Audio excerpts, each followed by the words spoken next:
Okay. Is it going live? There it is. Okay, I'm live. Hello. So, today I want to add penguins to this map here. And also I want to do the ice sliding, which will be interesting. And I did actually think about before the stream how I'm gonna do that because of the weird movement system I have. It's kind of interesting. I'll get into that later. But the first thing is going to be to add penguins, and they're going to behave like the chickens on Moo Moo. So, yeah, they'll just kind of hop around basically on set paths. But yeah, I'll drive through the course real quick just so you guys can see where we left off. So, it's a pretty small map. The ice is not slippery yet.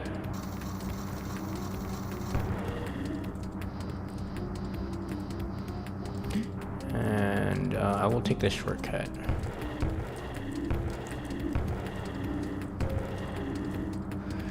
Alright. And here's the ending section of the track here.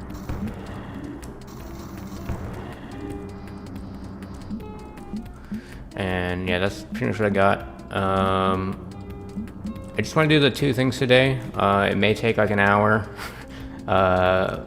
or two, but it should still probably be a shorter stream than usual. And I'll try to get it done quickly. Hello everyone, reading chat now. Live stream not starting? I mean, I think I started at the right time.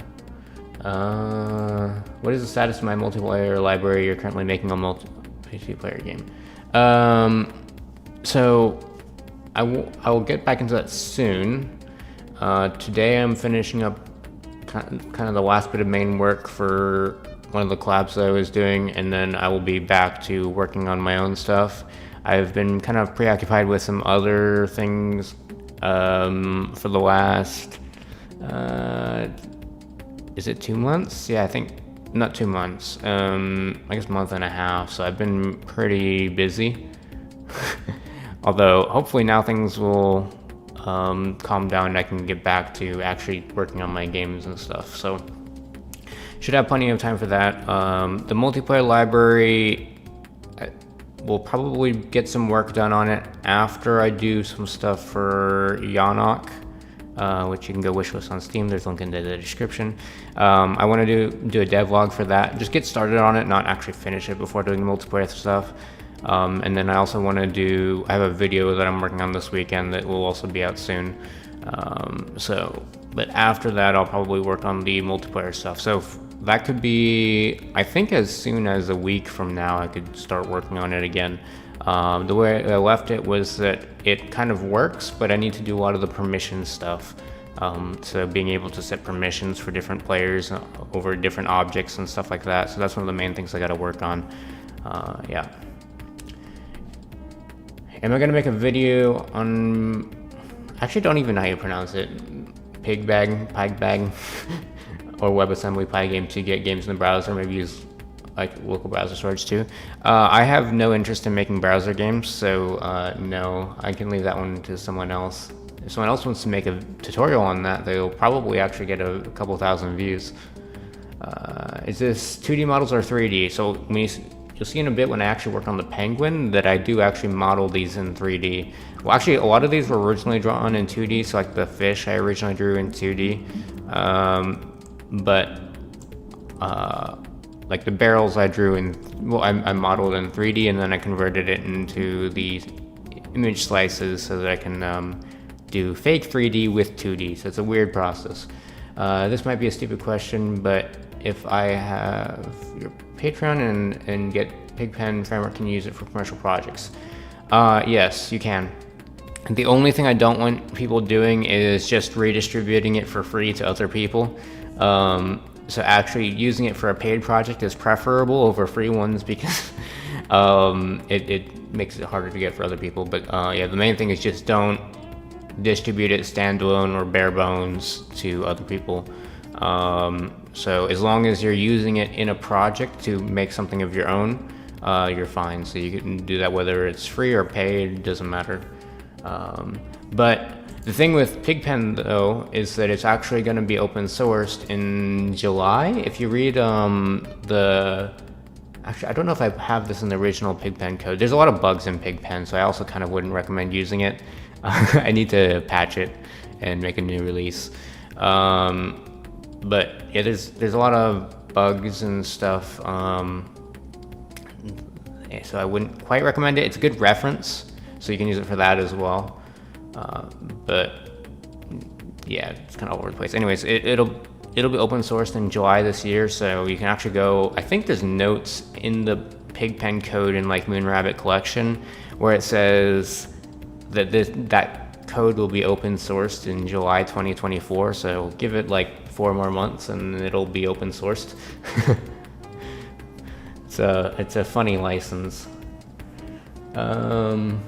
Did I make my own game engine based on Pygame? Sort of, yes. Actually, the thing that I'm using for this one's like, it's a minimized version of Pigpen because it's so different from the games I normally make. Pigpen's optimized for the like types of games that I normally make. So because of that, if I make something outside of that, it's not super effective. So like this racing game is very different. It uses a fake 3D rendering system. It's not super tile dependent. I mean, there is a tile system, but the whole perspective is weird. There's all sorts of weird stuff going on in this game. Yeah, the main advantage I get is that when I do make games that I normally make, so platformers and stuff like that, I can work really fast with Pigpen. But that would not apply to other people because you guys would have no idea how to use it. It has all sorts of weird quirks to it, and half the time I have to go hack something into Pigpen's code itself. Actually, pretty often that will be the fastest way to do something, but it's a good starting point for a lot of things. Run the online test you want to play? No. Playtest will probably be after I finish up this map and then do 3 more. Wait, 2 more. So does that Pixkartz of the moving when you move the camera? Yeah. So it's a fake 3D thing. I have a tutorial on that. It's sprite stacking. I think that's it. Alright, so penguin time. I'm gonna model it in Magic of Voxel. I do need to get something for scale, so maybe make it the size of the barrel or maybe a bit smaller is what I'm thinking, because I don't want it to be too big. Yeah, something along the size of the barrel. So I'm gonna do Magic of Voxel. When will the next test be? Like I said, after I do finish this map and do 2 more. So I don't know how soon that'll be because I'm mostly just working on Pixkartz and live streams right now because I have other stuff going on as well.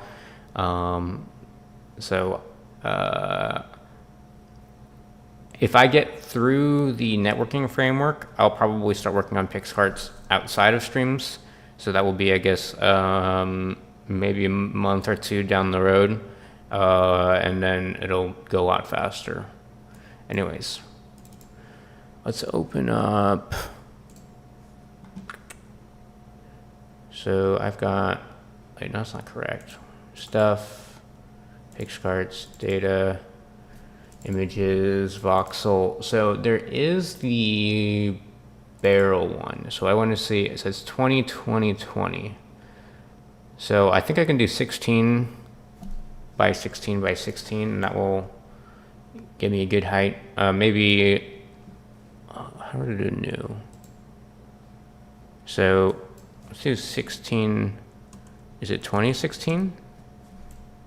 No, it's 1620. There we go.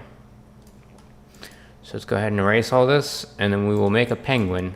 Let's start with the feet. The feet are easy. You just, well, I don't know which way this needs to be facing. I think I have a thing to rotate these. I'm gonna face -x, which is a little bit weird. Which maybe should be +x. Let's go to attach, and I will do foot there, foot there. Is that symmetrical? It's hard to tell. Looks like maybe. Wait. 2, 2.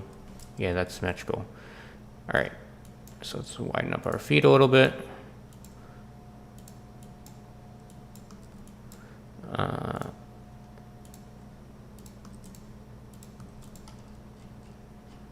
think I like it more like this.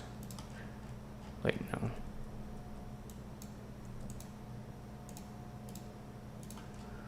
That looks like a penguin foot. Stick it out on the back, and then we do that. I would like to be able to see the feet from when you're playing the game, so I'm actually going to make them kind of long for penguin feet. Normally penguin feet would not be that long, but it is what it is. All right, so now for the body, I think I need to move all of this actually, so I'm going to shift it back because the body hangs forward a bit. About there. Now attach, and I think I just do select like nothing like that. It's weird how Magica Voxel handles some of this stuff. All right, so we'll do our body here.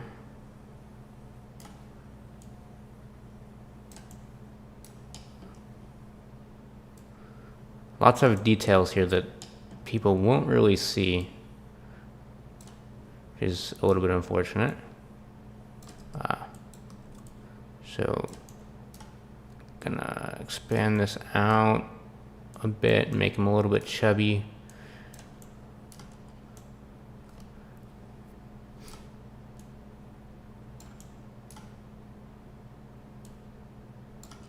All right, actually I'm gonna hold off on going forward in the front because it increases the because like realistically you're looking at it at kind of this angle or whatever, so you can kind of see the feet as long as this overhang isn't going too low.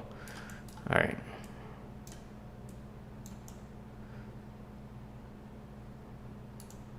so now I'm thinking we do this, widen it out there a little bit more, make it a little bit rounder, and front and back, fill in the middle.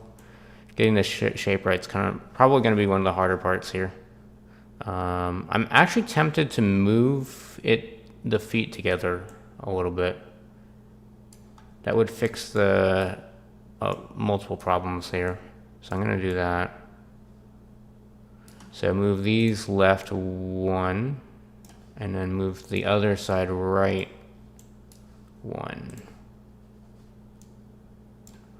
There we go. Now we can go straight up. Actually, wait, there's an easy way to do this. You just do this, go up like that. I have to pull up a reference for a penguin just to make sure I get it right. How visible are the penguin tails? I don't even know. Will Yawnoc still be free when I update it? No, it will be a paid game. But it'll be very different from how it is now. Right now it's kind of designed to be like almost like a game jam game. That's why I called it the jam version. So I'm going to change the design to make it feel more like a full game. So it'll be very different from how it is now, hopefully. I'm gonna penguin. All right, so they got the white belly, and then yeah, you can definitely see the tails. I'm gonna show you guys. So the tail is definitely visible. So I will include that. So the back is black and the front is white on most penguins. But yeah, I'm gonna add the tail here.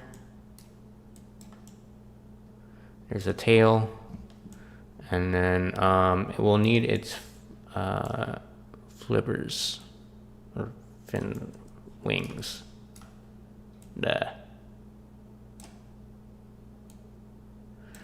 Just making the body a little bit rounder.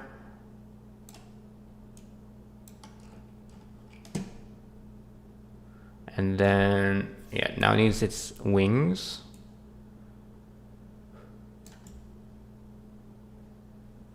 I'm trying to see how I think the best way to differentiate them from the rest of the body is to like make it go back a little bit, like this.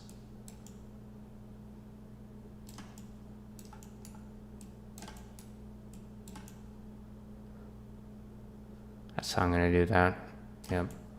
So that goes down 1, 2, 3, 4, 5, 6, 7. That's 7.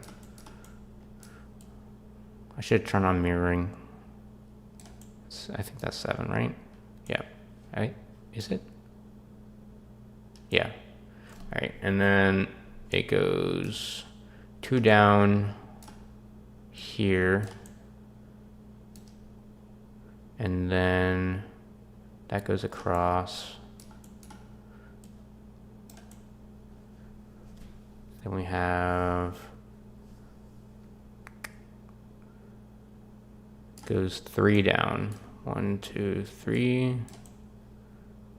And across again.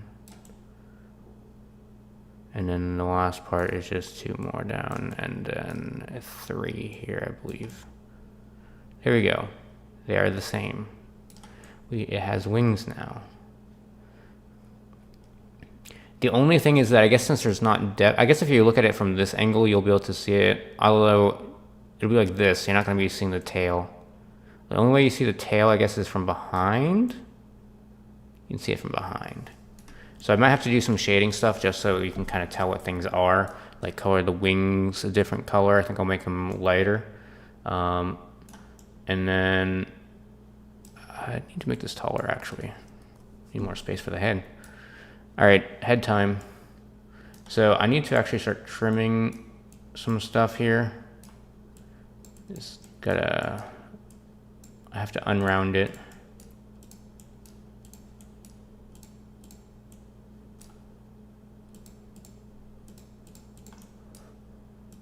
There we go. Let's pull this down. And then head time. So the head's gonna be a bit tricky. Unless I'm lazy about it, which I will be. Just attach right here. I'm just gonna make a round base.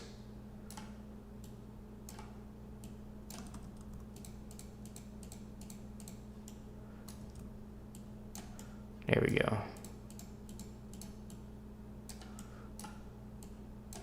So this will become the head. How's that head looking? That looks very penguin-like. All right. So this, I'm gonna give it like a little 1 block gap for the neck, and then it's gonna stick out here.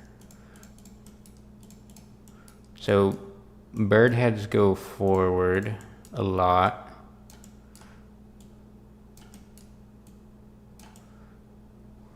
We're getting somewhere. So let's make it a bit wider back here, I think. And then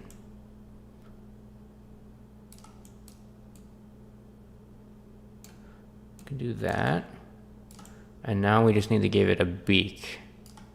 Well, we gotta sculpt the face a little bit so they're more angular. So it's like that. There we go. That's starting to look like a bird. So I'm gonna add the beak, which I'll use this because it's lit up pretty well.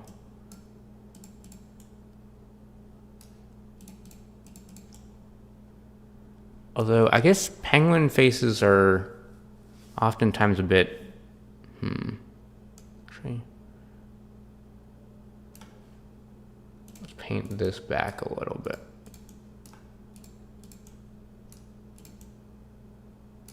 Penguin, behold.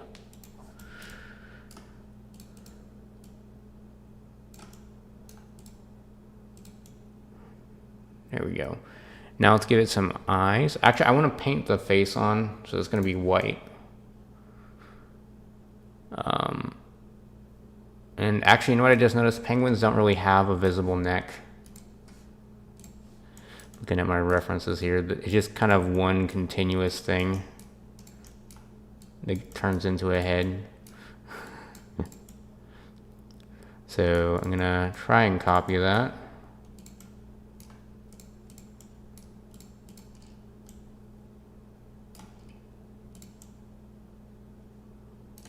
I will do a little bit of indentation just to barely mark it out there. Liking that. All right, let's color the face. We will make him have, what is the pattern? Well, some of them have just black faces, but then some of them have, actually no, most of them just have black faces when they're adults, it looks like. It's when they're younger that they have white on their face. So actually I leave that black for now and then I'll give it white eyes.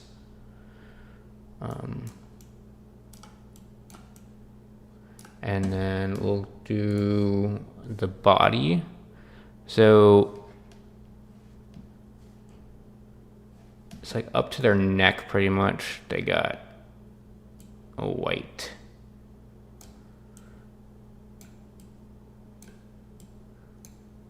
There we go. There's that, and it goes all the way down to their feet.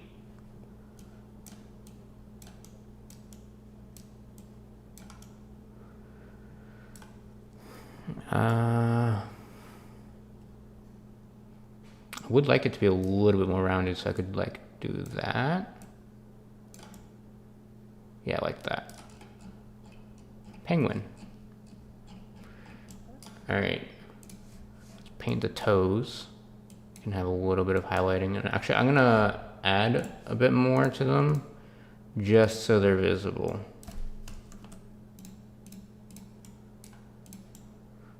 Big feet. Big chunky feet. All right. Wings. So I want these to be brighter just so that you know that you're looking at a different part. And then I guess the top of the head can be brighter. So actually a lot of penguins have yellow right at their neckline. I don't know if I want to include that because it's a little bit tricky to do. Actually, that looks all right. So if I just like do that.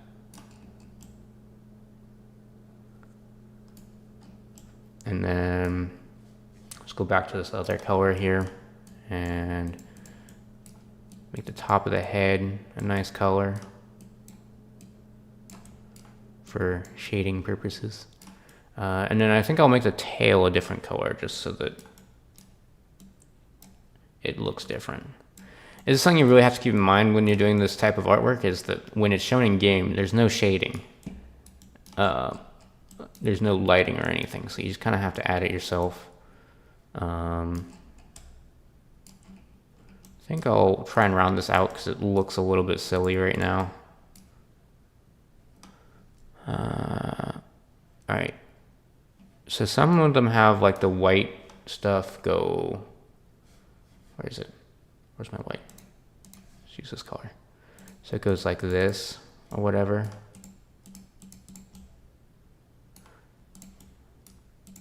And then you can just no, not that color. This one.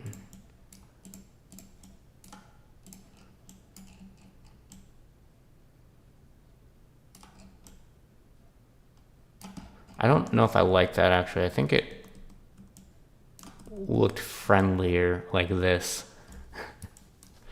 All right, so I'm gonna add a little bit more shading, I think, down here. Oh, why is that? It sticks out by 2 there. Oh, wait, does it? Oh, no, I'm attaching. Let's paint.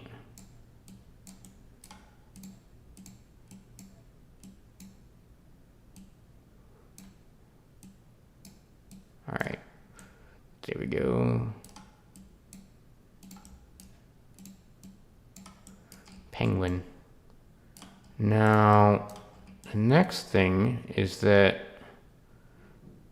maybe I should add some black in a couple places, so like maybe around the neck or something, or down here. Like, just to...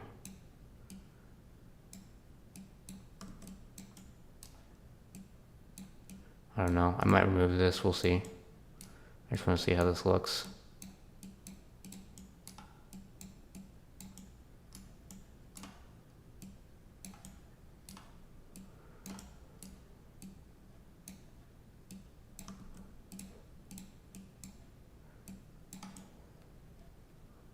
Actually, I think I do like that. Interesting. And then I could add some texturing on the wings over here. So if I just actually take that darker color and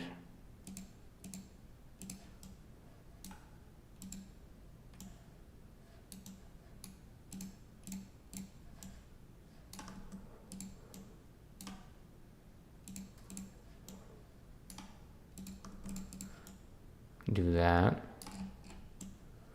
Penguin. I'm liking the penguin. There we go. So let's go ahead and save this, and then we can work on actually adding it to the game. Penguin. Do I make my noise seamless, or do I get in the tile size? Wait, what? You're talking about like the purlin noise? Yeah, tile size is not involved in that at all. Did I build the voxel editor also? No, this is Magic of Voxel. You can look it up. Oh,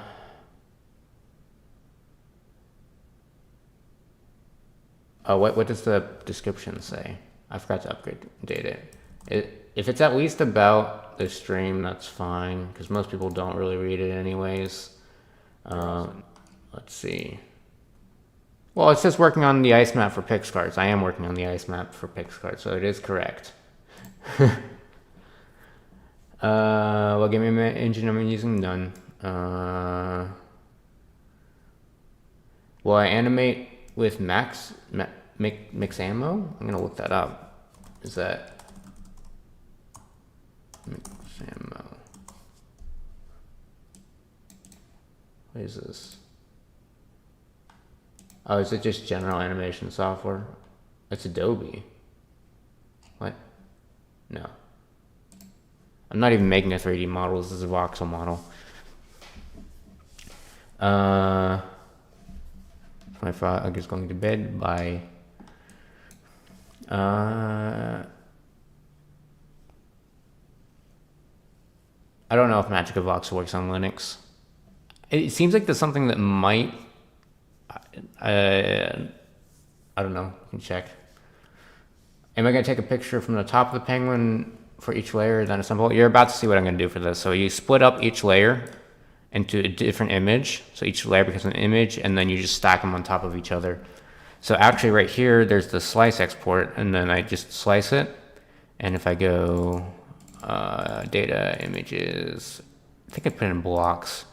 So do penguin, and we can save it. And so that'll export it in a special format, and then I just have to split it up so that I can render it.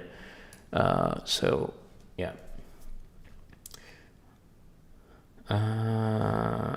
You make your models and then it rigs them and animates for you.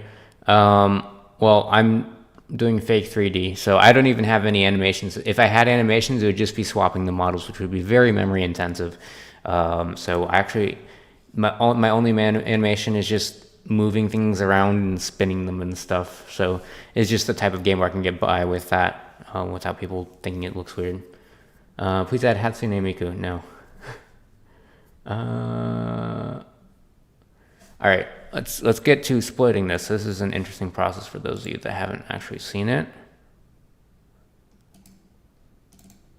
So if I go data, images, blocks. So here's the penguin I just exported. This is the penguin, but run through a mandolin. Is that the right thing? Yeah, mandolin. You just run you run the penguin through a mandolin, and this is what you get. You slice them up, and then, well, now I need to take those slices and break them apart because they're all in this one image right here, and I need these to be multiple images because that's just how I import my stuff. So I'm going to go back here, and then, well, I need to know how tall it was. It was 22 tall, I think.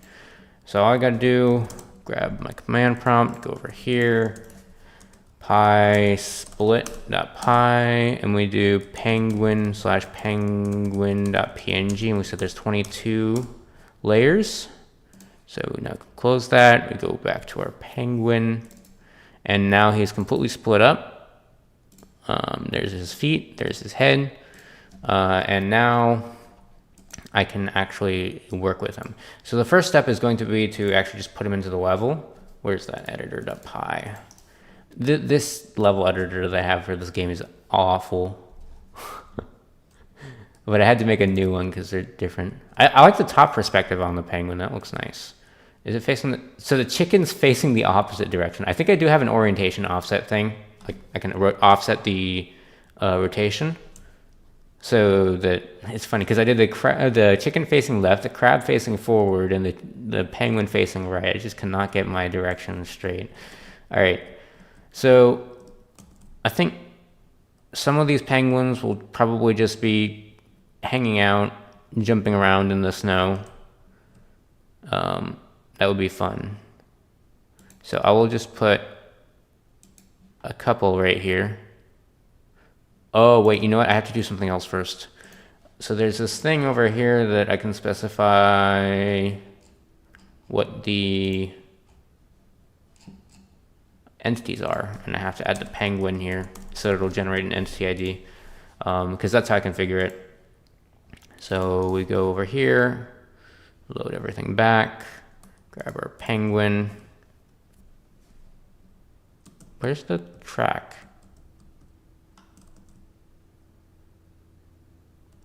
Oh, there it is. All right, so put a penguin here and here and here. Oh, that's awkward. Another thing I gotta change, I need to see those numbers. So I'm gonna make them red. Where is it? Here it is. So this needs to be red. I cannot see that. I think it's just like color equals. This is coming from Pigpen.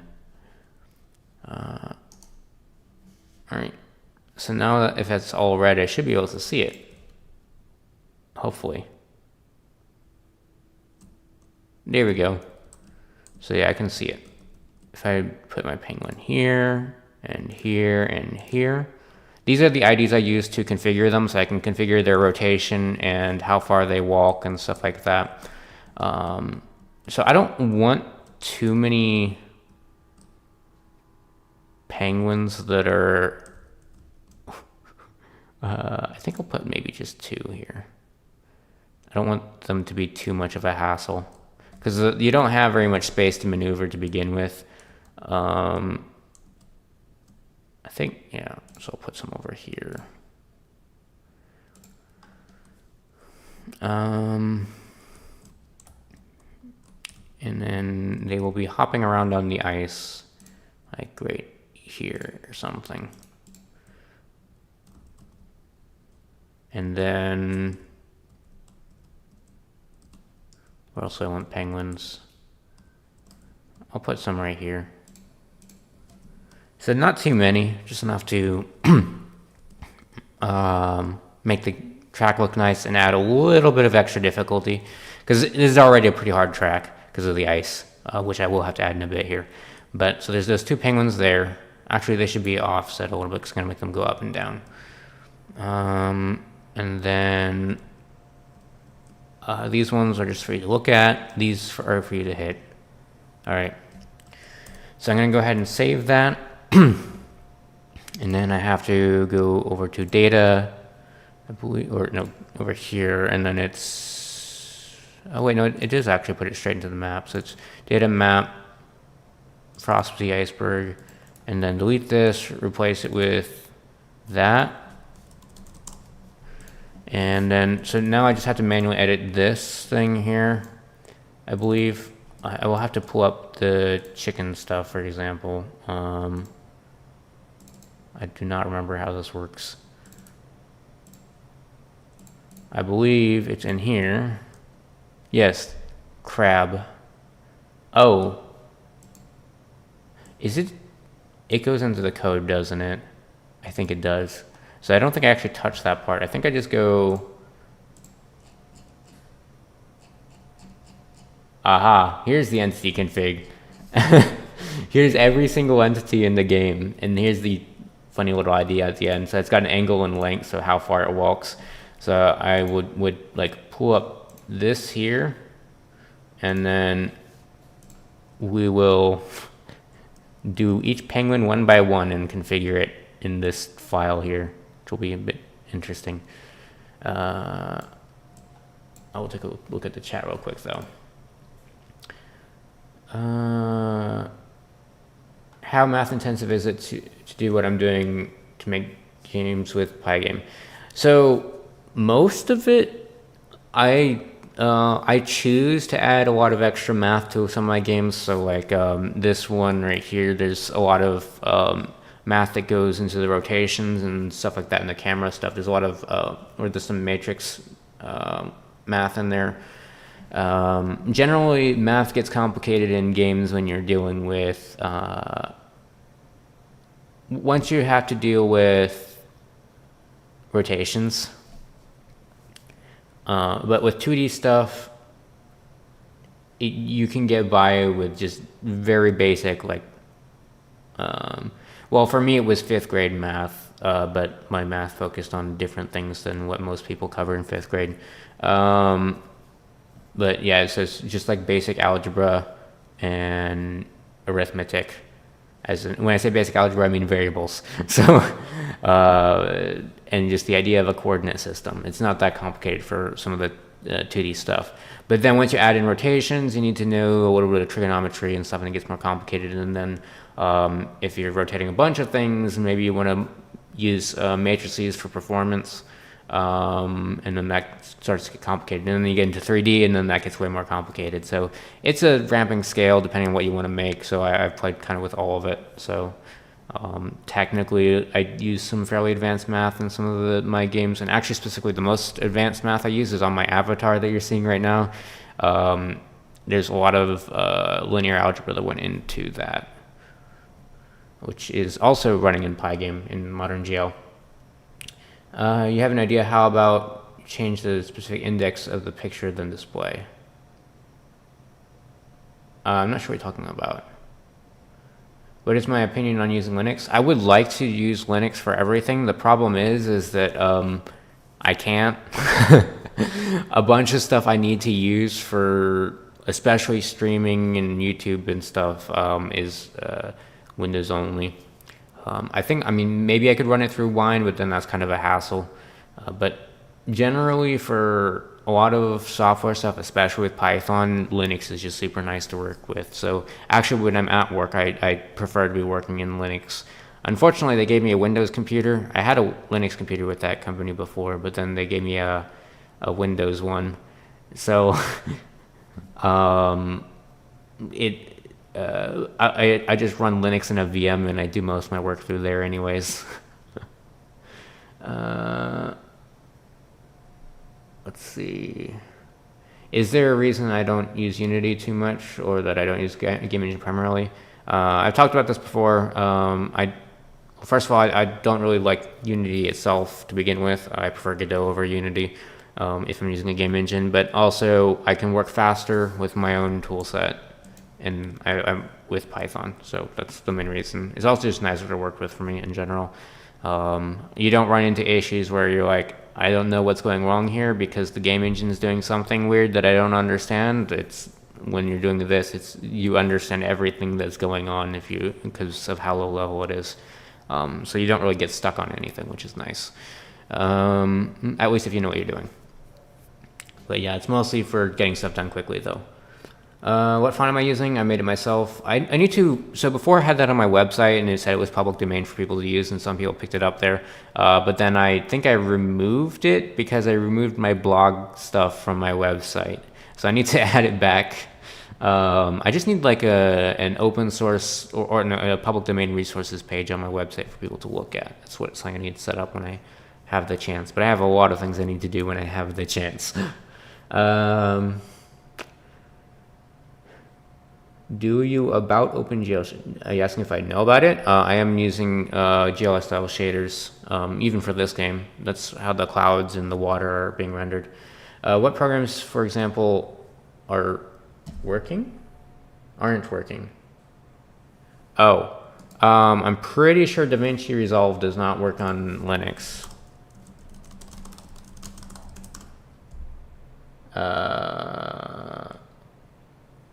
I'm trying to see.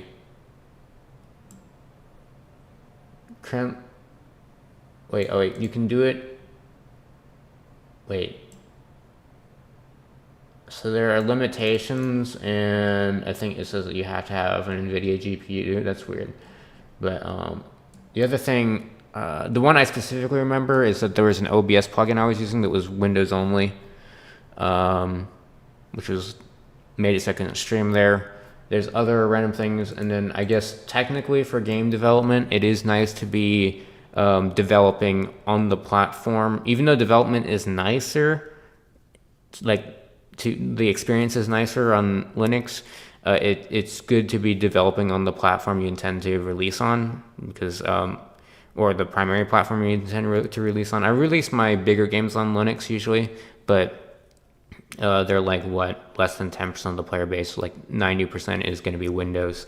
So you catch some of those issues that might be platform specific on Windows, which is good.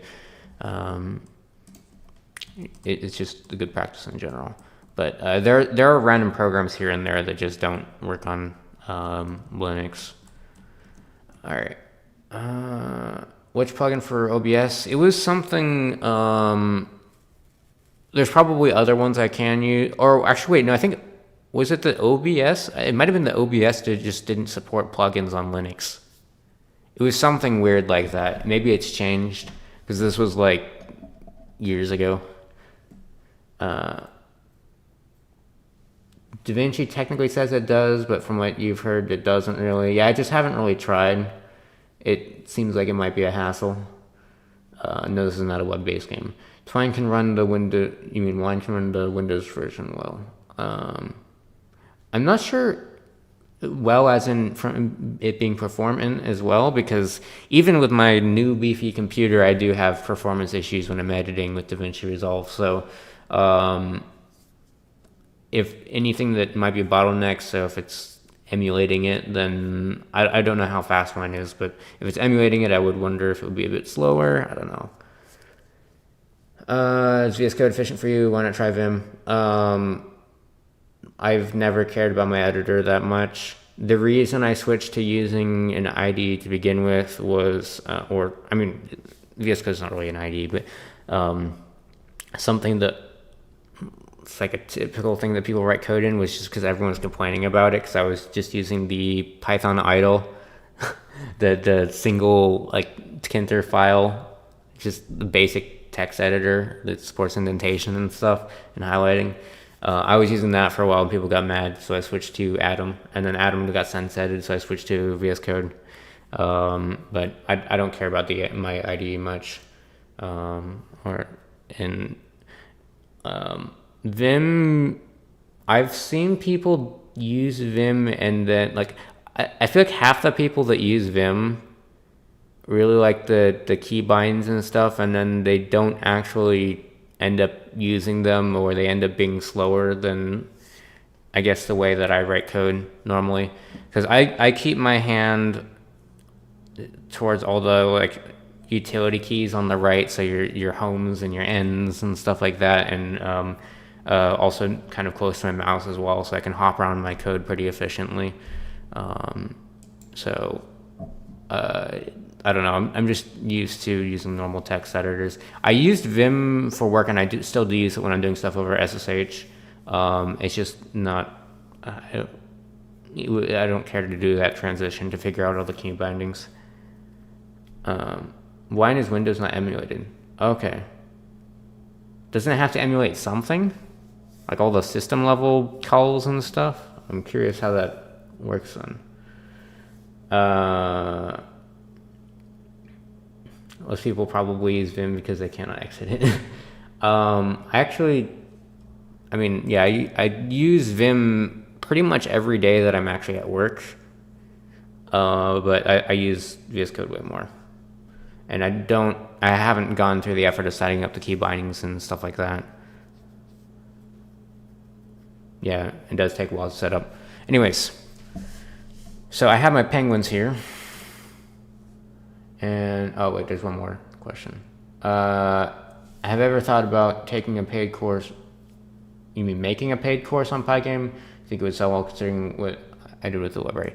I thought about it, and I looked at the numbers, and it's like I could probably make a rather substantial amount of money off of it, even if I'm selling it for a very reasonable price. Not because there are a bunch of people out there that will make those $100 or $1,000 courses. So if I made a course, it would be like $20. It'd be like priced more like a game. And yeah, I thought about it, and I just feel a bit weird about doing that. Instead of making educational content for free. I like making educational content for free. I have a job right now, so I can afford to do that. And the thing with courses is that it's not something I don't think I could transition to. Well, first, I could technically transition to making courses full time, but the way that people do that is that they do the really crazy course prices, and then they make courses on stuff that they may not be super experienced in. So if I were to make a course that I were selling, I would only do it for things that I really understand well. So in my case right now, that would literally only be Pygame. So I'd probably make like one course and be done. So it's not really viable as a career. So I'm not super interested in trying to turn that into too much of a business. So I kind of want to do that stuff for free.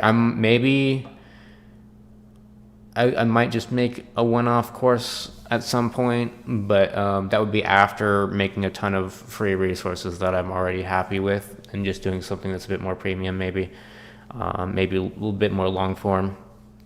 So I'm keeping it kind of as an option, but I want to prioritize the free educational content. That's just kind of what's important to me. For your work, you use IntelliJ? RIP. Have I tried Sublime? Doesn't that cost money? I don't like spending money on anything I used to develop. That's just annoying.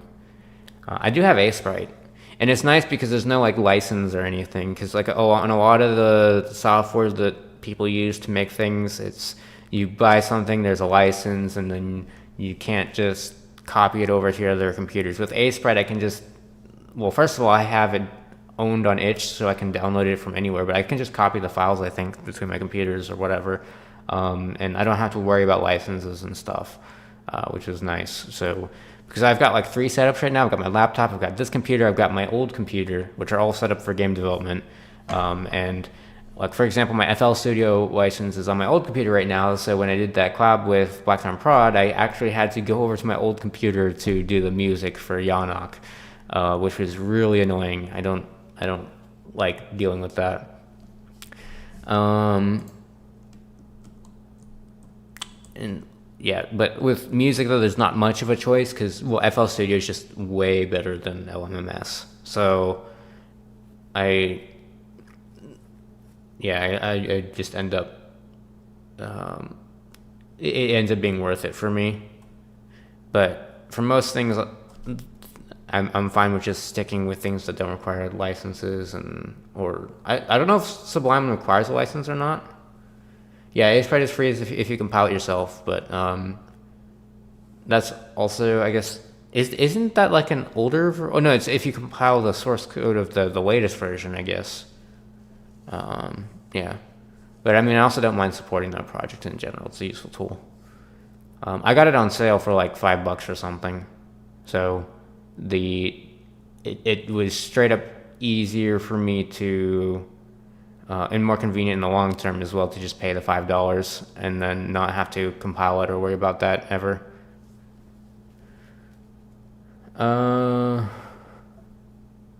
You're currently developing a 2D ecosystem with Pygame. Thanks a lot for my work. Yep, you're welcome.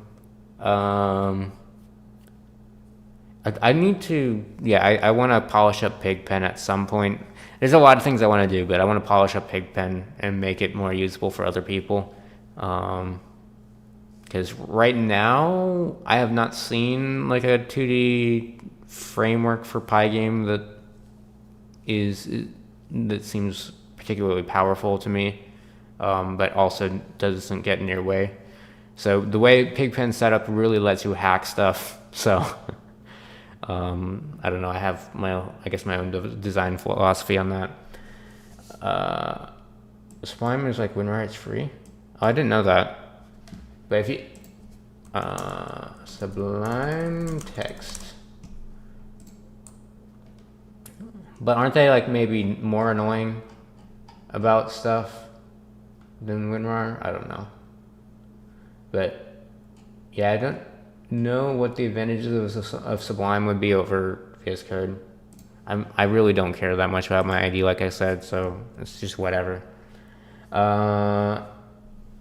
Is Pigpen open to other people right now? You can read it in like Moonrabbit Collection, but I believe there's a note at the top. If there isn't, this is what it will be. It is that it gets open sourced in July of this year automatically. So it's a funny license where it just says it's all rights reserved until July 2024 or something like that, where it becomes I don't know what license I said it would become. It might be MIT. Yeah, they pop up often with Sublime. Yeah, that would be annoying.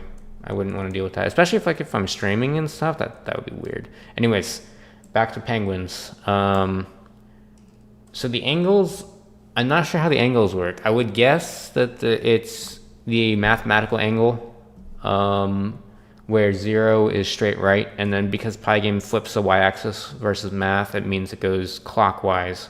So it goes down, so if 90 degrees would be down. And then the length will be in pixels. I believe that, how big are the tiles? I do not remember. Why did I not remember this? Wait, whatever, it should be in the editor, I believe, near the top probably. It's 20 by 20 is the tile size.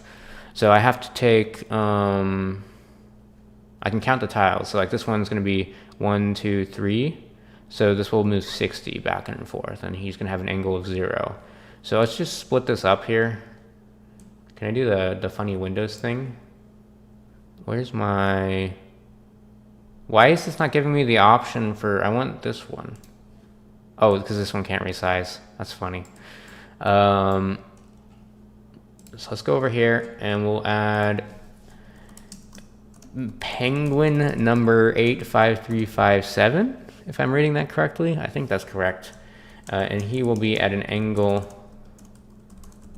of 0 with a path length of 20 by 3 is 60.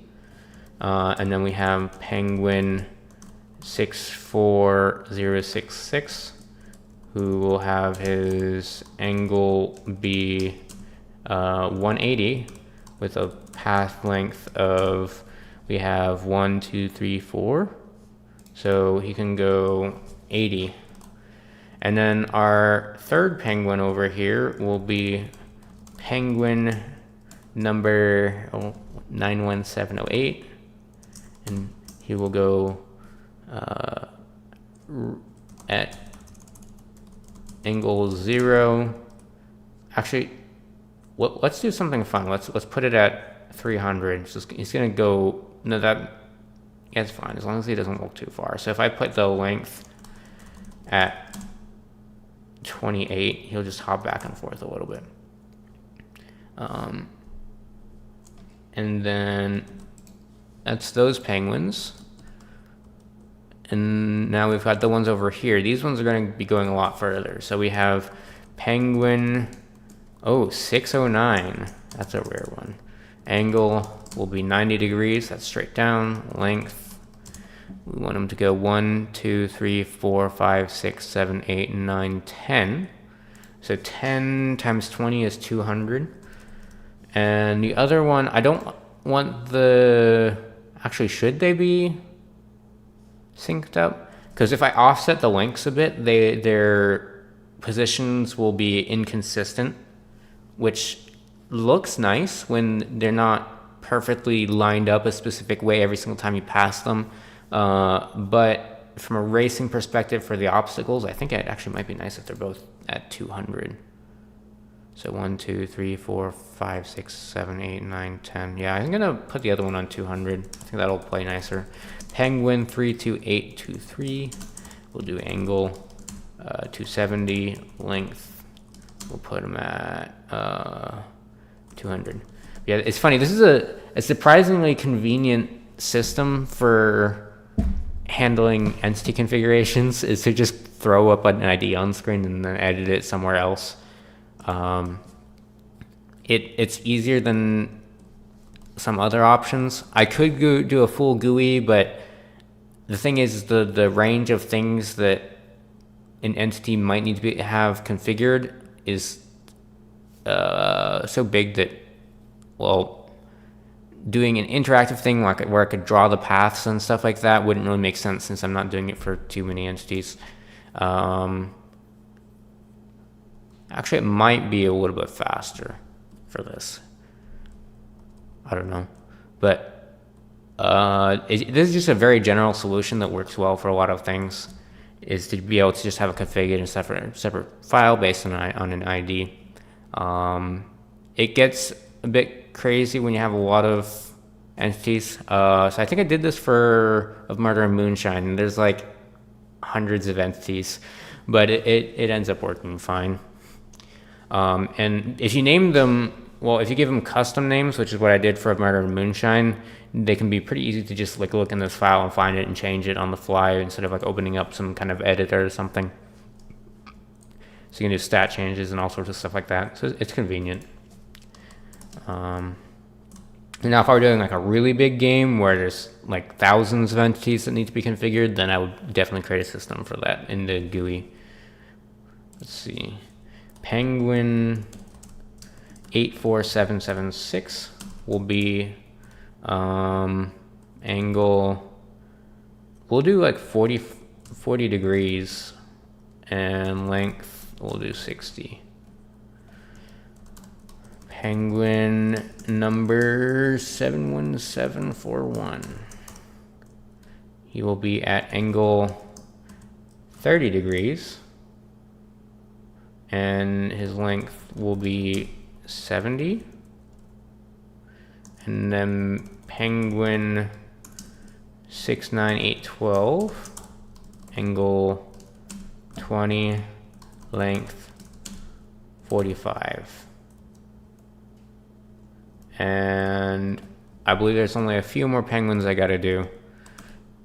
So there's these ones right here. We've got Penguin 89028, angle 180, length, and then this one's gonna be a long one. Actually, no, I think it should be a 90 degree one. So I want them to go straight up and down instead of this way. This way is a bit weird. So 1, 2, 3, 4, 5, 6. So 6 is 120.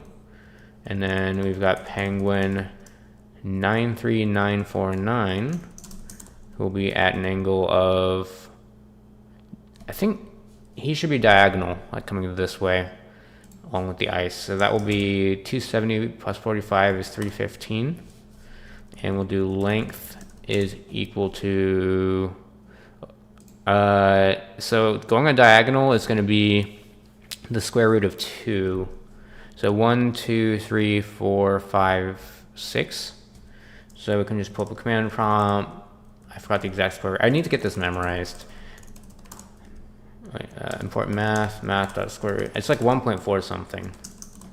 1.414. So we could take this. How many days? I already forgot the number. 1, 2, 3, 4, 5. 1, 2, 3, 4, 5, 6. and then you multiply that by 20, and that's our length, so 170. And that's that penguin. And we don't have too many more. I think there's just a couple at the end or something. Yeah, there's these penguins. So these ones I think I'll just make go up and down. So we've got penguin number 19696. He will go angle 90, length. We'll go with 80. Okay, this is the last one, I think. Angle. Let's do 80 actually. 70. Length. We'll put him at 60. All right, we've got our penguins. Those are our penguins. Hopefully they work. I can't remember if there's an extra step or not. I feel like there might be. So what I'll do is actually just search for the crab code. So we can just save that, and then I believe, just in case, I will. So here's the entities file. This should have all the penguins in it now. Yeah, there's all those penguins. Let's delete that, and just in case, let's take the new blocks file, and now I'm gonna take this, and let's look for all the crab code. This is how I can make sure I'm not missing anything. So we want to ignore these. So there's a constant. What is this? Track entity types. Oh yes, this is the ID used for the networking. So penguin will be of type 3. Oh, and here's the angle offset. So if crab is 0 and chicken is 180, then penguin would either have to be 90. Wait, this is 0? It's the opposite from the chicken. The crab's facing down, but the crabs walk sideways. Okay, that makes sense. And then, is that it? What is this? Crab. Oh. Penguin will have a hitbox of 20, same as the crab. Spin out will be 60, same as the crab. All right. And then crab chicken. This is the AI, the object that runs the AI for it. So the crab uses the same AI as the chicken, and so will the penguin. So it is also a chicken. It's like that League of Legends thing where all your attacks are minions or something like that. Average object-oriented programming moment. All right. Let's go ahead and run this. I'll see if the penguins are working. Where are my penguins? Okay, my penguins are missing. Where are they? Why are they just not here? Oh, the server has to load them. I forgot about that because they're entities. The server is the one that tells the clients that there's a penguin. So I actually have to restart the server, run the game. This is the second client. So I'm just gonna throw this one on over here. And I'll mute that. And we'll grab this other one right here. And play. I'll go Frosty Iceberg with the fish. And I'll have to mute the other one. And hopefully it's there. I don't see why it wouldn't work, but it just crashed. That's cool. What is wrong? Chicken object has no attribute length. Huh? Alright. That's not correct. How does that happen? The chicken doesn't have a length.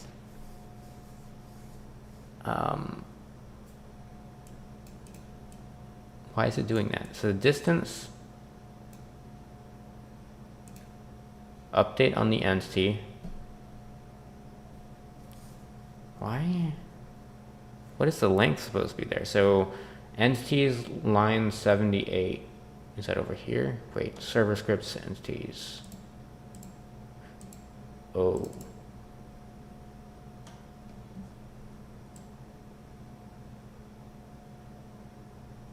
Where's the length thing coming from?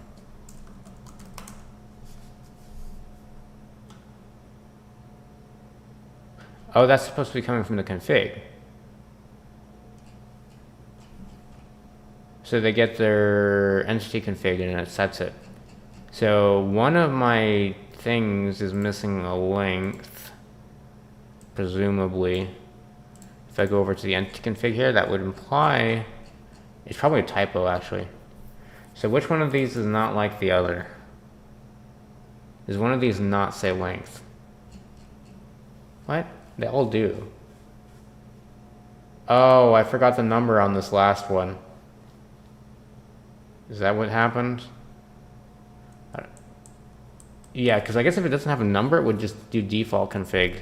All right, time to pull up the editor again. I think that was, well, it's the one that is near the finish line on the bottom, right? Something like that. It's like, is it over here? No, it's down here. Somewhere. So we have this, and we have this. And I miswrote, so we have 19696 and 64626. 64626. All right. 64626. Yeah. All right. Hopefully that fixes it. Unfortunately, that means I have to restart the server again and deal with the clients. And I need to make the loading faster. What's happening is it's loading all the maps. Every single map gets every single block, every single map gets loaded immediately, which is not very efficient. It actually uses a lot of RAM. Wait, let's take a look. Let's take a look at that. Wait, is it there? Yeah, look at that. 700 megabytes of RAM. I can get it down to like probably 200 or less. 700 is way too much. And as I add more tracks, it'll just go higher and higher. So there's the penguins. I might want to slow them down, actually. Actually, no, maybe they're fine. Look at them. They're penguins. Penguins.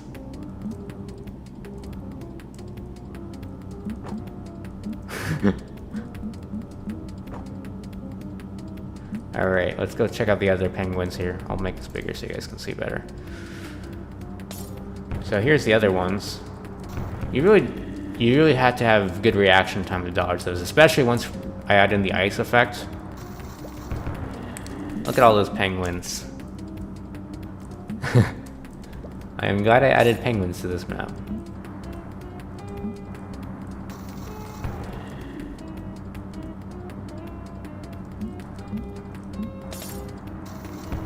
Wait, that's not correct. So we go this way, and then you just like, oh, I messed up.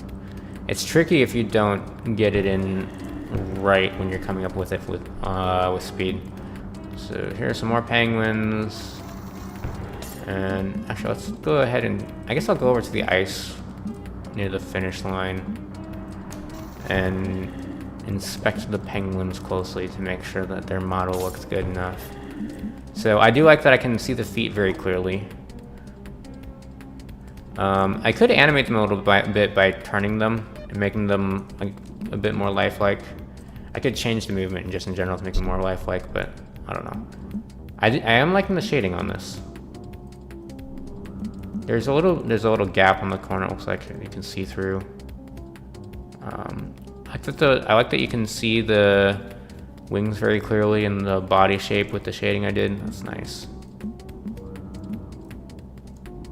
Yeah, I like how that turned out. That might in fact be my best model.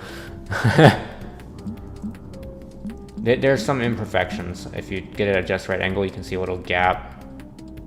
I gotta wait for this one to turn around. Turn around, dude.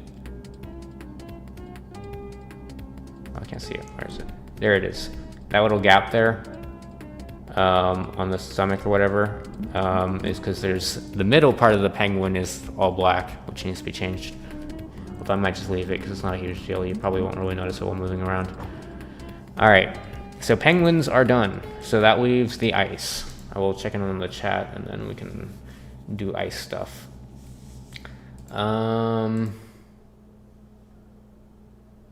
Miss Comma. I do like my comments for consistency, but I don't think that's the issue. Yeah, I don't need it at the end. All right. Have I ever used Godot? Yes, for VR stuff. Would I be uploading a devlog for the Black Sun Prod thing? Yes, I probably will be. Although I'll be focused more on my game rather than the competition, because yeah,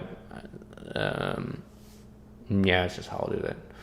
I won't do like a day-by-day thing for the competition or anything.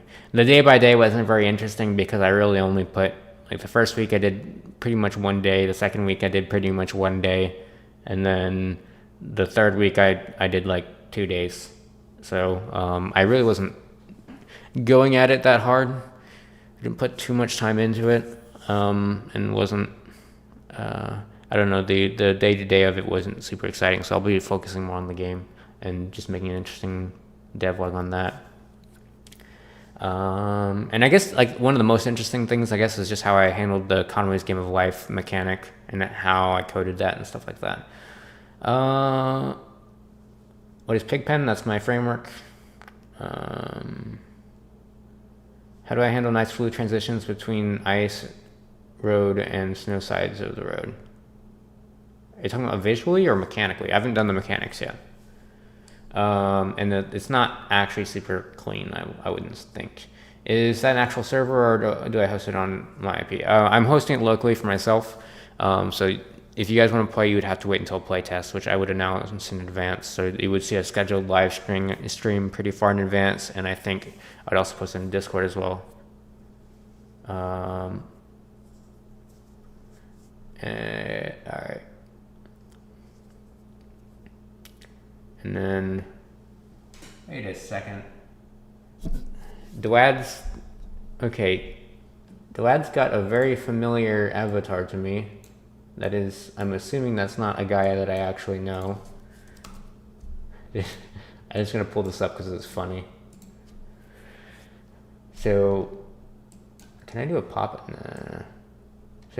So I mean, you guys can look in the chat and see Dwad's avatar. That's my teammate in Pavlov from a couple seasons ago has that face, except it's backwards.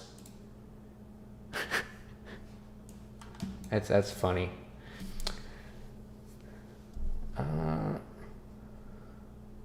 You could also make them slide on ice. Yeah, that's the next thing I'm gonna do in this stream. Is there a reason that for the camera? Wait. I don't just move the camera to the blip position of the display and move everything else instead? What? Well, that's how cameras work in general, is that you move everything else. You drew it yourself? When did you draw it? That guy's been using that avatar for like, I think at least 5 years. I don't know. Although, I mean, it's pretty simple, so I mean, I can see how it could be the same. Anyways, ice time. So I did think about this beforehand. In the last couple of streams, I mentioned that I would have to think about it to come up with a good solution, because talking through it while trying to think about it doesn't really work too well, so it's just best to think about it quietly by myself. But so I came up with a solution that's quite interesting. So if I go over to my car here, the problem is that physically, the way ice works is that there's no friction. So you have your velocity and momentum and stuff. So that, like, if you're moving, you have to have a force to stop movement. That's one of Newton, or it is one of Newton's laws, or it's derived from one of it. I can't remember. And so in physics, if it's moving, you need a force to stop it, and normally that comes from friction. And if you model it like that, adding ice is super easy. You just change the friction value on the road. And then like the dirt's like high friction, the ice is low friction, and then it works out nice. And you can do some cool stuff if you model it that way. But I did not have the foresight to do that. I was not thinking about ice when I was prototyping this, and the prototype turned into a game. So the system that I have, which is nicer for networking, is that instead of having because we're two-dimensional in our movement, a two-dimensional vector for your velocity and momentum, I just have speed and angle. And the problem with that is that you can't really do friction when your orientation is measured by an angle. So angles are useful for looking at the orientation of something and understanding it, but in the world of physics, everything is broken, or it's best represented as, usually best represented for a lot of the formulas as vectors on, I guess, Cartesian vectors, you could say. The angle and speed could be considered polar, which is another form in math, which is nice for some angular things, but really only in the basic cases. Once you start to get into the more complicated stuff, you would want to usually convert back to Cartesian. But anyways, the whole angle thing is super useful and convenient to work with for what I have right now, so I don't really want to change that, so I came up with an interesting solution. One solution, the naive solution, is to add velocity on top of your angle and speed, and then build into that as you're riding on the ice, so that when you turn, you still have your velocity going that you built up earlier, and then you'll be kind of sliding a bit. The problem with that is that your velocity will be building up in the direction that you're driving while you're driving on the ice, which means that you will go faster on the ice than you would on the dirt. So you could hack around that by doing like a speed cap or something like that. But my solution is to use a dot product. So there's this funny thing, import numpy as np. So a dot product, what is it? Is it the addition of the, I think it's just it's the addition of the multiplication of the, yeah. Wait, is that? Yeah. So you multiply the first, each corresponding element with each other. So the first element gets multiplied by the first element. So you get the 0.5 times 0.5 and 0.1 times 1, and then you add them together. So the weird property of the dot product is that if something is perpendicular, so if you've got a vector that's pointing straight right and a vector that's pointing straight, I guess up if you're doing a math notation, you get 0. But if it's pointing in the same direction, you get a number. So I can like change this to 2 and I'll go to 2. But the use case of this is that I can add a velocity for the ice on top of the player and then use the dot product to determine how much it should be applied based on the direction of the vector of the velocity and the player. So that if the sliding velocity is in the direction of the movement of the car where it's just facing and stuff like that, and then you will not slide too much. I think I will have to mix something in because it needs to be that if you shouldn't be able to hit your brakes too easy. I think one solution, I don't know, maybe I'll clean that up later and handle with the brakes, but the main thing is when you're in motion, I want it to be able to be that you don't go faster when you're going straight, but then when you turn, you slide. So yeah, what I'll do is I'll do the dot product of the velocity that you're building up, and I will divide that by, I guess, whatever the maximum would be. So the velocity can be I can normalize both of them. So you normalize, what is it? np.lineage.norm, I believe it is, and you can do like 1, 1. Oh, no, you gotta do numpy.array 1, 1 divided by its norm, and that will give you the normalized vector, so that when you do the distance formula, it adds up to 1. So like if you do 0.71 squared, wait, no, squared times 2, you get close to 1. So that's what normalization does. But that will make it so that I can adjust for speed and stuff like that and make the math work out. I don't know. I could go in more depth, but I would need to like draw it out. Anyway, so I'm going to use the dot product so that it can slide sideways, but not forward. So to do that, I need to build up the velocities on the car. So we have the knockback velocity, so I'm going to add a slide velocity equals this. So the way this is going to have to work is that it can only be non-zero when you're on ice. So terrain, I can use the dot terrain or self dot terrain, I think.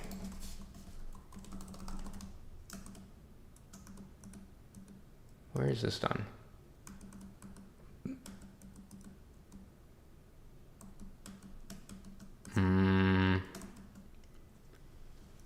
Wait, is this giving me the color? Well, no, I need to take this. Yeah, that needs to be changed to ice. So we'll go maps, frosty iceberg, and then, wait, no, this is on the images. Data, images, maps, frosty iceberg. And we have our floor here, and if I'm guessing, oh no, we don't want floor, we want the terrain. I think this is probably just the cyan color, which is 0, 255, 255. It's not. That's funny. I should have done that. All right. So we'll do 44, 232, 245, and that will be ice. And that will tell us that we're on ice when we see that color. Now I can go back to car and I can just do self.terrain is ice, and I can play with that. So there's a lot of code in the car's update function. It's hundreds of lines. It's surprisingly complicated. How long is that? That's 573 to 188. There's like a good 400 lines of code for the car. So the question is, where do I throw it in here? I don't think it actually matters too much. I think there's some stats I need to have. Let's look at the knockback velocity. That's a good place to look at it. I'll do it right here. Handle ice. I'll do. This is like right in the middle, I guess. So if self.terrain is ice, we'll do pass for now, else self.slide velocity equals 0, 0. So you cannot be sliding if you're not on ice.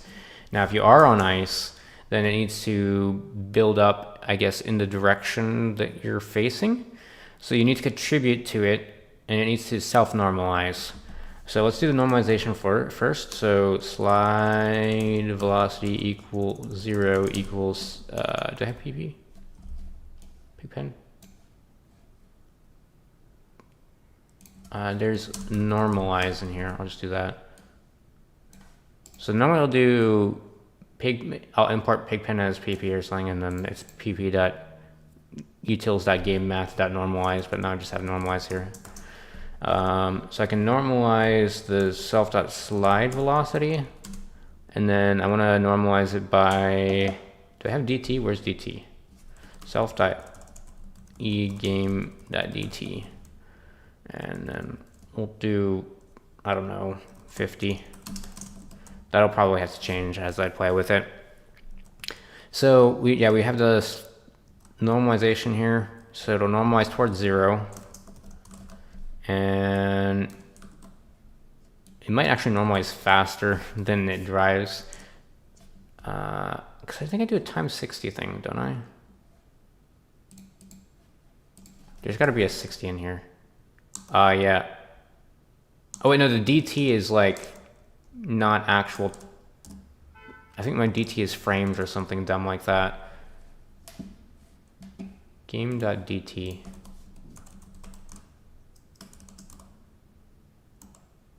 Yes.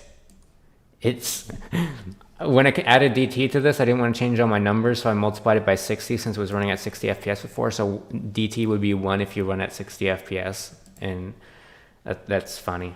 All right, so that means that I think I just throw in DT like that, and then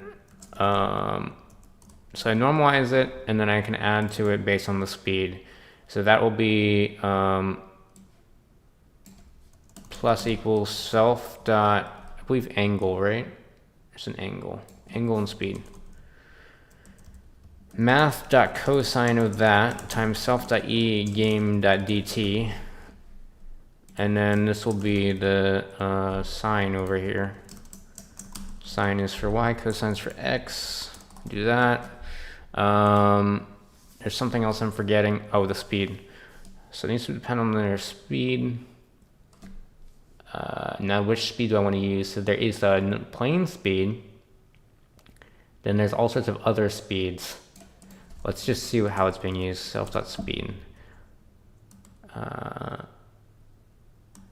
Okay, I think everything's referencing self.speed, which means that it should be safe to just do times self.speed, hopefully.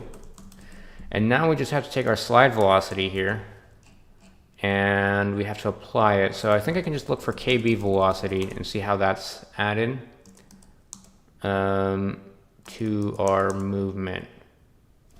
Yeah, okay. So plus self.slide velocity 0, and then plus self.slide velocity 1. Let's go ahead and start up the game, and we'll see if this works.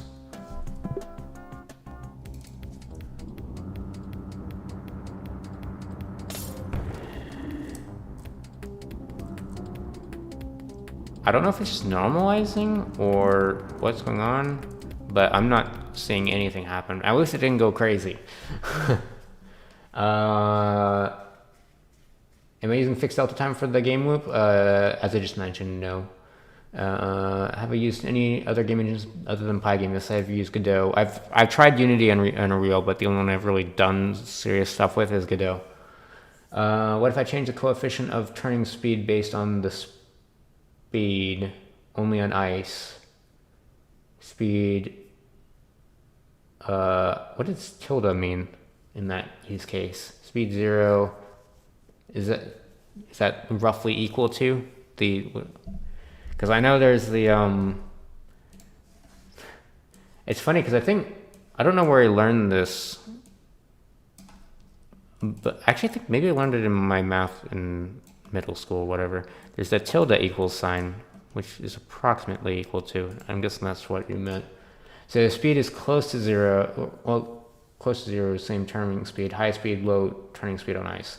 So it's not about the turning speed so much as it's about the sliding part. So the car needs to be looking like it's going at a different angle than it's sliding.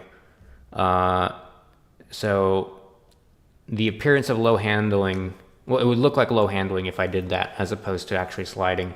And then mathematically, there's some differences that will make it feel a lot more like sliding with the velocity thing I'm doing. You have a question about coding actually related to one of my tutorials. I mean, you can ask it in the Discord server. If it's quick, maybe I'll be able to answer it here. But generally the questions, if you ask them in the Discord server, people will answer them. Anyways, so time to figure out what went wrong here. This is pretty easy to figure out. All you gotta do, print self.slide velocity, and we watch what happens to it. So maybe I got like the normalization scale wrong or something dumb like that. All right, so it looks like it doesn't even know that I'm on ice. That seems to be the issue. So let's do print self.terrain. Did I get the color wrong? I'm on road, it says. So like if I go over here, it'll say grass. And if I go over here, it'll say like void. And it says unknown. So it's confused about this. Did I get the color wrong? That would be my guess. So let's go ahead and take a look at this again. So it's looking at this, and let's double check the color. 44, 232, 245. That looks correct. Okay. New trick, let's self that terrain. No, wait, no, it's def. I'm just gonna grab this and we're gonna print this out because I want to see. We're gonna just print out what the raw color it's saying is so that I can check it against the table I had.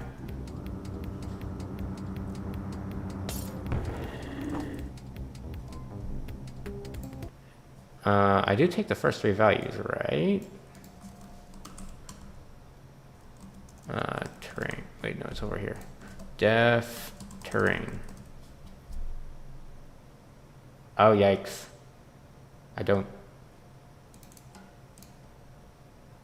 I forgot the 255. I'm stupid. Alright. Let's go back here and hopefully it slides now.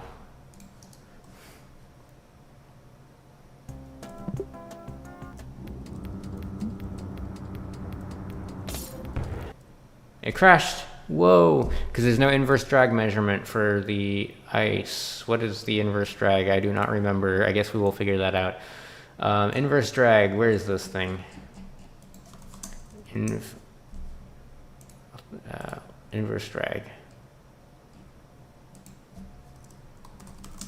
What is this number? Oh, I know what this is. It's, how much it gets slowed down by being on it, basically. It's the inverse of that. So grass slows you down by 0.03. So I should be 1.0. I should not be slowing you down. All right.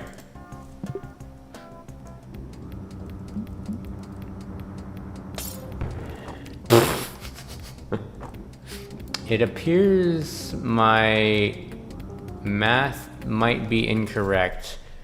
Wait, is it a radians and degrees issue, or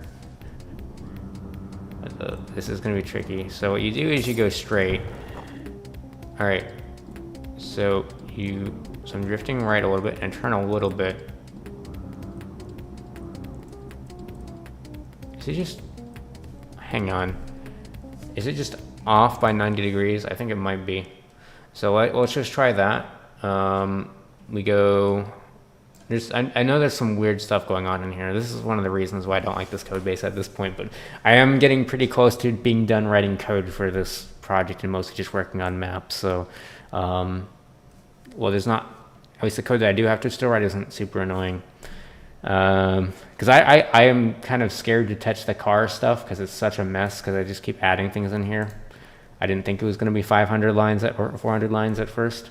Anyways, so the angle we'll use here is going to be plus math.pi over 2, or it might be minus. Let's see. So if I'm going straight up and it's pulling me to the right, then I need minus.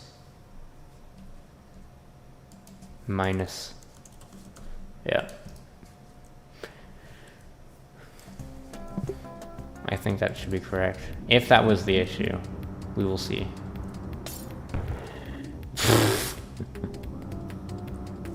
Okay, so that's good. I forgot the dot product part though. So here's the addition thing.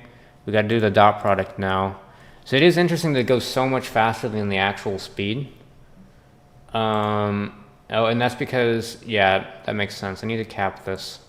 This needs to be capped at this speed. How do I cap this? Do I have a utility? I've got to have a utility for that. There's a way to normalize. Okay, well, here's what I'm going to do.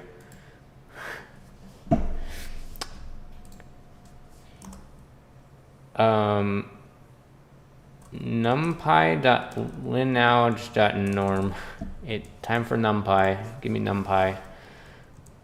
Import numpy as np. np.lineage.norm.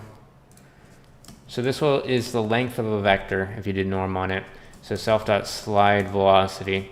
So I'll do that, and I'll say if it's more than self.speed, then we have to normalize it and scale it. Okay. So we take this numpy.array that divided by the norm will give us a normalized vector, and then we multiply it by self.speed, and that will, I hate control home, it takes me to the top of the file. All right, and we do self.slide velocity equals, and I'll just do a list. I don't want that to be a numpy array, that might cause some weird things. So this cap sliding velocity. So we also might want to turn this down a bit. We don't want it to go crank into the slide too fast. It needs to have a bit of slowness to it. So that will be 0.3 seconds. Wait, no, because the dt is going to be times 60. So this is the number of frames. So divided by 100. Actually, we'll do by 0.01. That's nicer. And so the last thing is to do the dot product for the application. So where's the other thing? Oh, it's right here. That's convenient.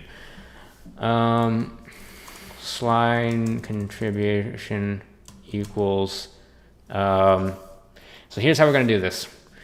Numpy.dot.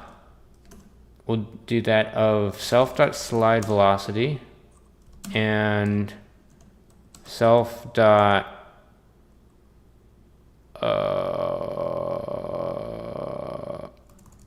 I guess we've got to construct the one for the speed. So that's just going to be this, and that's going to be sine, and then it'll be adjusted speed. Actually, I can use adjusted speed for my speed stuff. That would probably be cleaner if I use adjusted speed, like right here.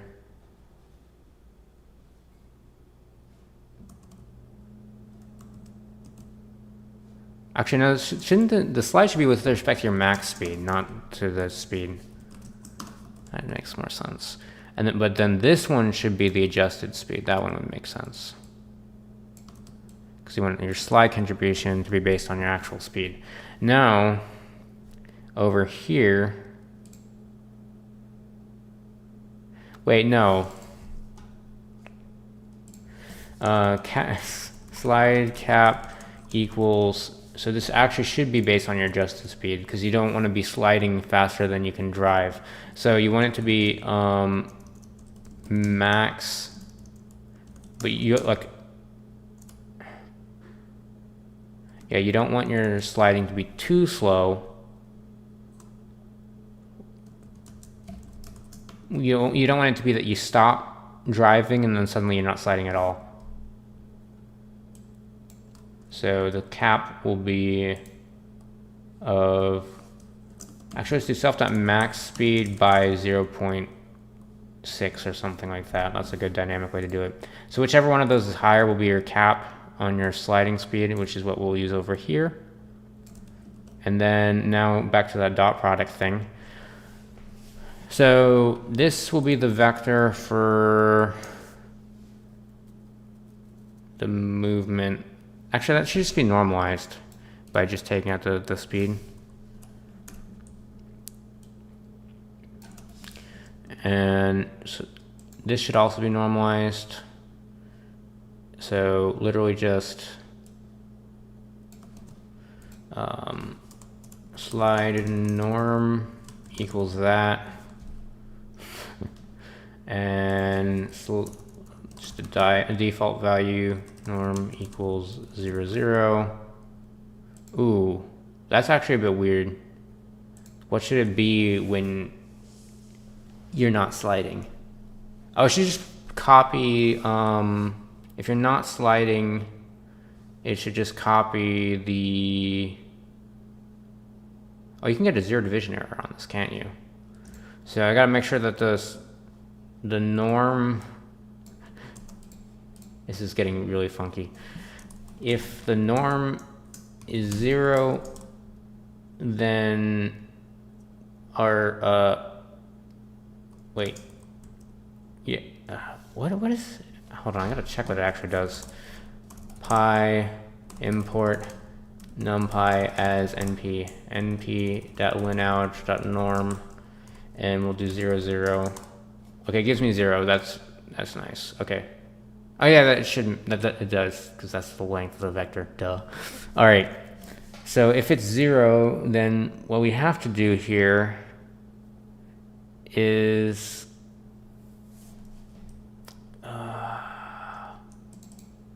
so we have to have our slide norm set to something. So let's start with it being this, and then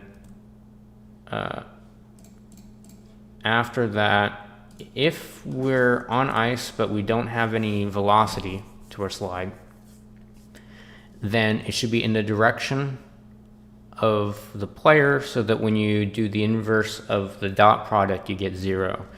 So that would be also this then. Yeah, that's fine. So then you just don't want to update it, so that like all of this should be if it's greater than 0, then you do all that stuff. Now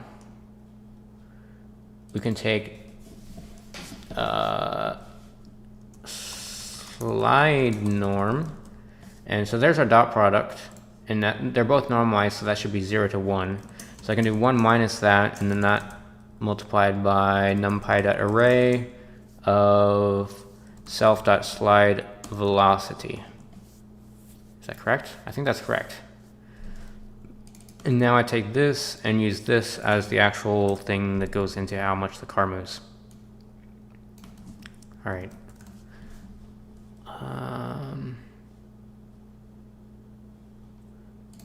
Let's see if this is correct. I have no idea. No. NumPy crashes. Field mismatch. Required type float. Found NumPy float. What? What? Oh. It's trying to network some of this stuff. So this is a pignet error. It doesn't like that. It doesn't like that I got a NumPy float. Okay, simple solution. List. I think that fixes it.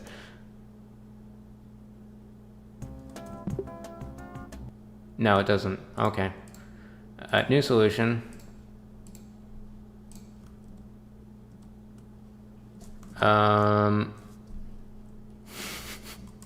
Float.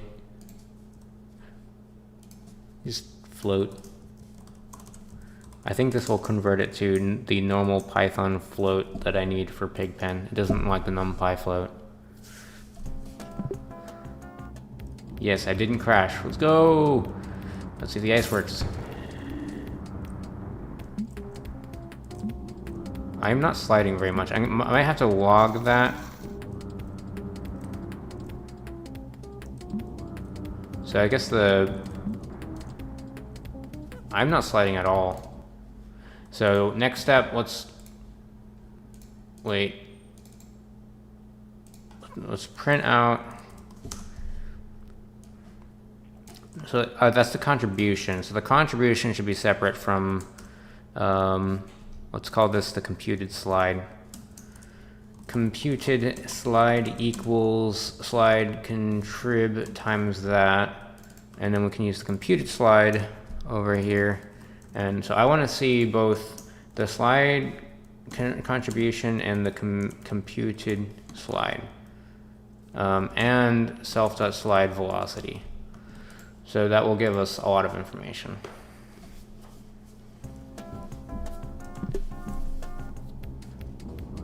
right, so it's all zeros. So what's important is if I drift, and I gotta look at, so I've got some numbers here. Sometimes the contribution is non-zero, not often. So the issue is it looks like these are coming from, it's getting normalized way too fast. Oh yes, because that's like a whole number. That needs to be like by 0.003. That might fix it.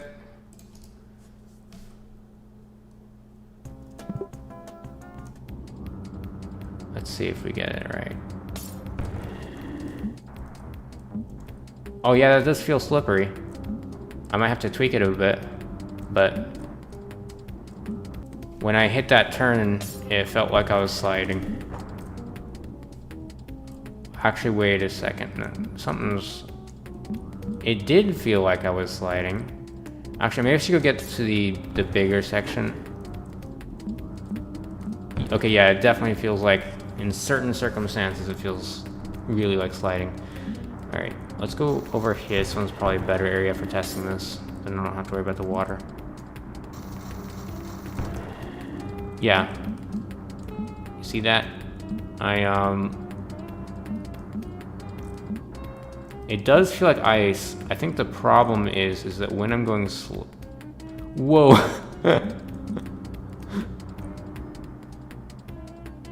Okay, so there is the problem that if I go backwards... I forgot about that. The contribution should be... of the absolute.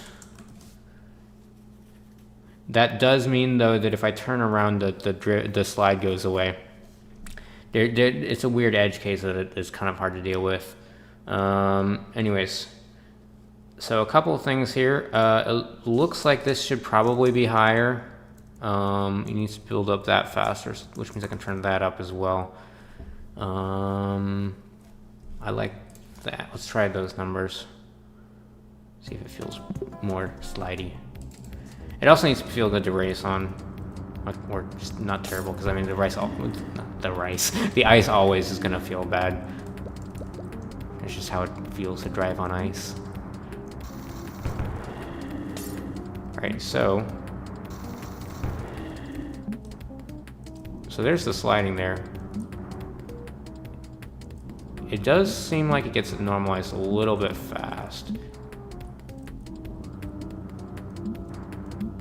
I also might want to put an exponential or something, or no, it would be, since it's less than 1, it would be, what is what I'm looking for? I'm looking for,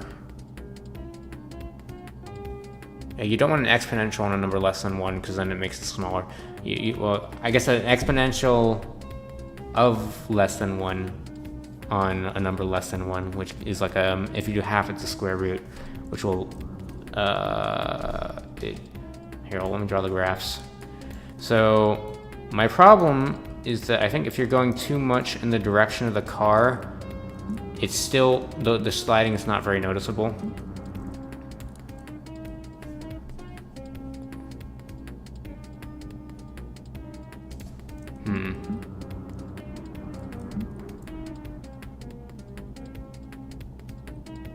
Sliding.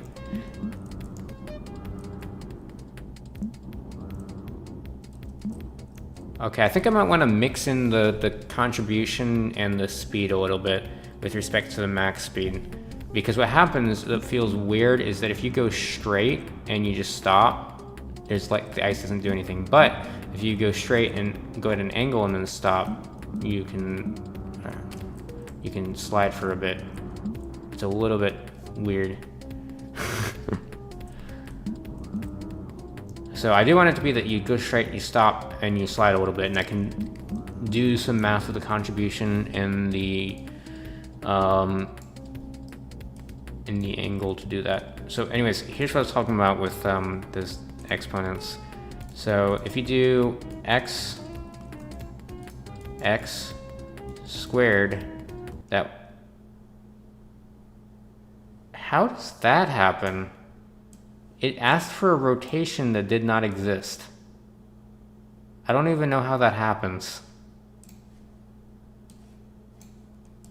I'm gonna leave the game running and see if that happens again. That is such a weird issue. I can throw it into some bounds or something, or like safety checks so that it doesn't happen. But I don't know.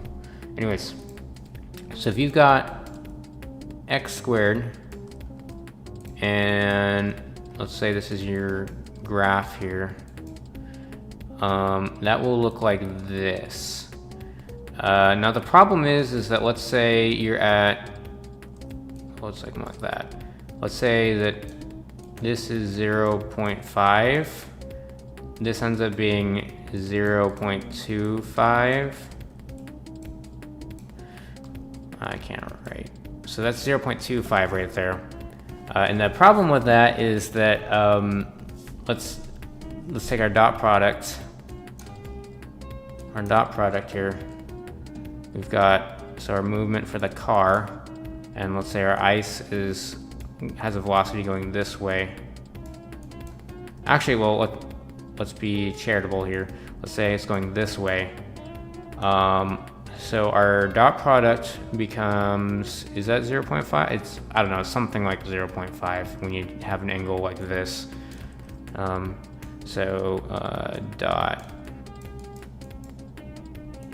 no, here, let's do this. This is vector A, and this is vector B, and you do A dot B. Here, let's make this smaller. Actually, no, don't. You do A dot B, and you get equals 0.5. But then the issue I'm having is that the contribution at this angle doesn't seem strong enough. So it comes out to 0.5, which means you multiply the B for the actual amount contributing to your movement by this 0.5. If you square it, it'll become smaller. It'll become 0.25. But if you do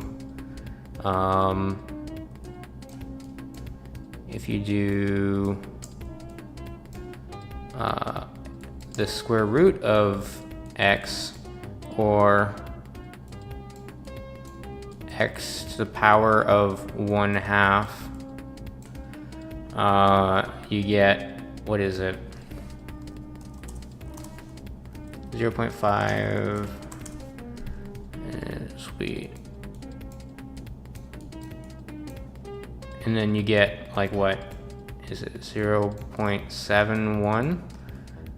So that's a way that you can, actually, wait a second, no, maybe I didn't need the exponential, because the greater this number, the greater the dot product, the more it slows down.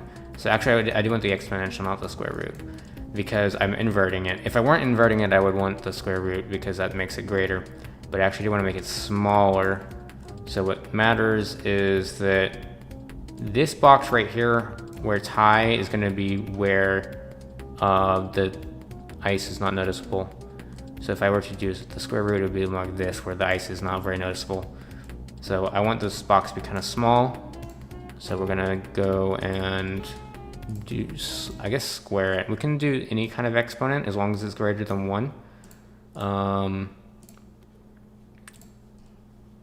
Where is that? So the contrib here, so I could square it here before it gets inverted, or I could take the square root afterwards, but we'll square first. We'll just do a squaring for now, and then the other thing is that it needs to be able to slide when you're going straight forward under certain circumstances. So it should be that the contribution gets inflated if your speed is significantly lower than the velocity of your slide. Yeah, that makes sense. Okay. If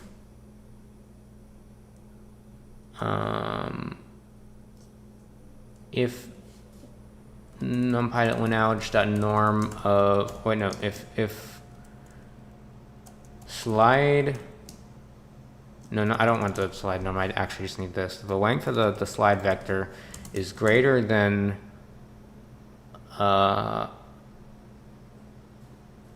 actually subtract the difference. That would be a good way to do it. Because it shouldn't be ever greater than it. So, well, yeah, the only case where it's greater is if you're slowing down, so we just do, if that minus,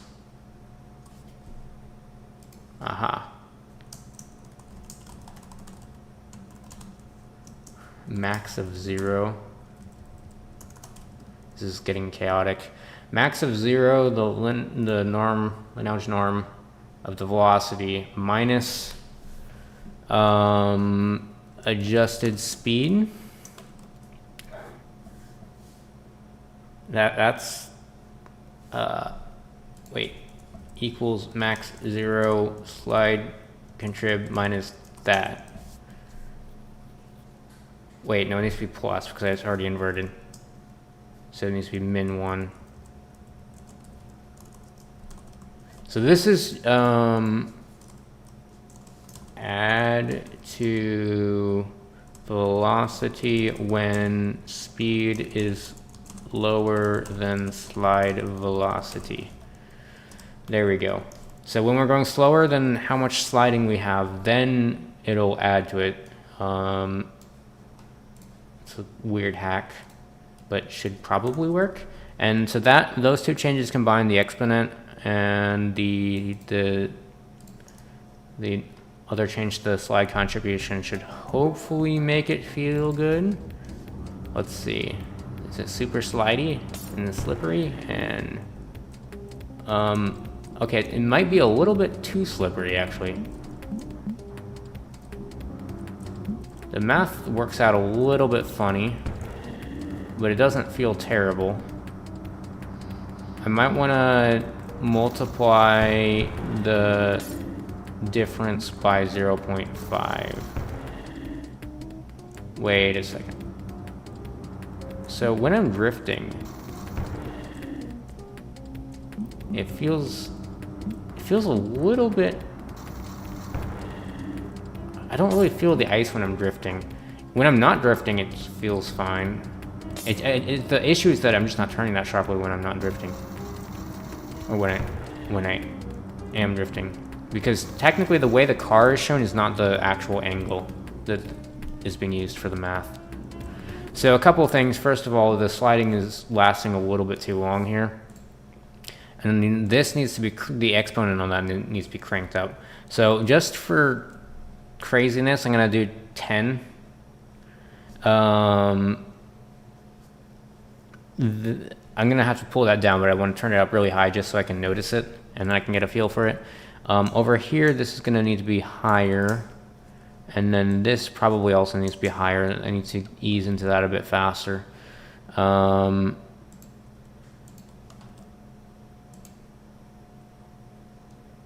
Actually, wait a second. Shouldn't this be way higher?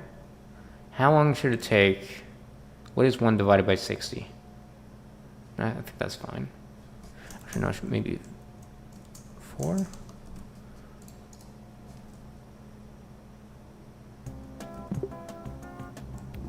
Let's see. Oh, it did? I did take speed into account. I should be good.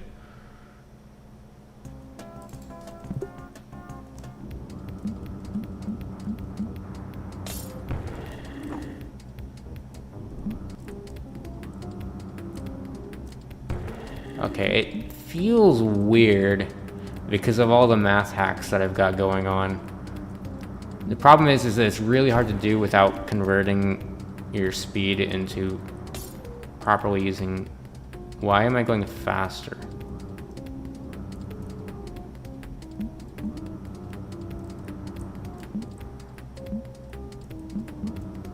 So as long as you're going full speed, the traction's not bad. Actually, the 10 might actually be the way to go. I'm curious. Here, let's,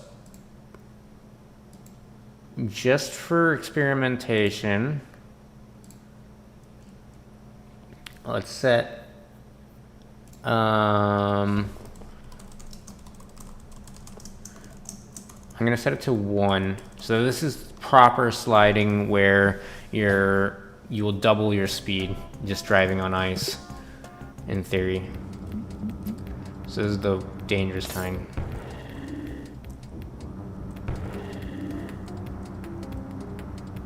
And my whole goal is to make it so you don't double your speed, but I want to see how it feels on a drift. Okay, so even with proper math on it, the drift is pretty clean. So I think I was just expecting it to slide more. So what I can use actually though is the car angle instead of...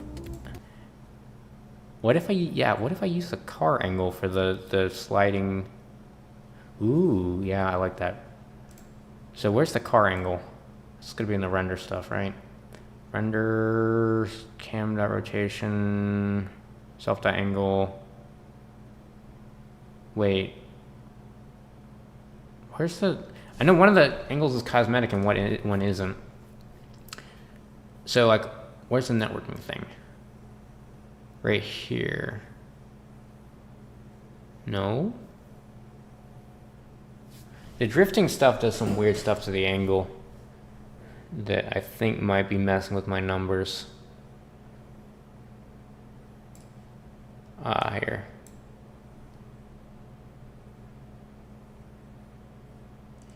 Wait, how's the drifting done? I think it like turns your angle inward or like outward or something, which is what's causing the weirdness. I need it to be facing with the car.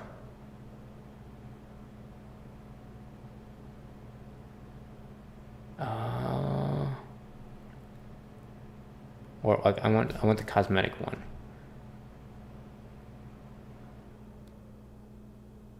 Or wait. Input plus DT. Where's the drift button? Drift. Turn input. Where's all this stuff used? This is getting confusing. Turn input it is drifting. So down here, I think it uses the drifting one. Drifting. If self.drifting, adjusted speed, grounded, blah, blah, blah. Nope. I'm looking for where the math is for the turning. How on earth did I make this work? Is it literally just changing the angle?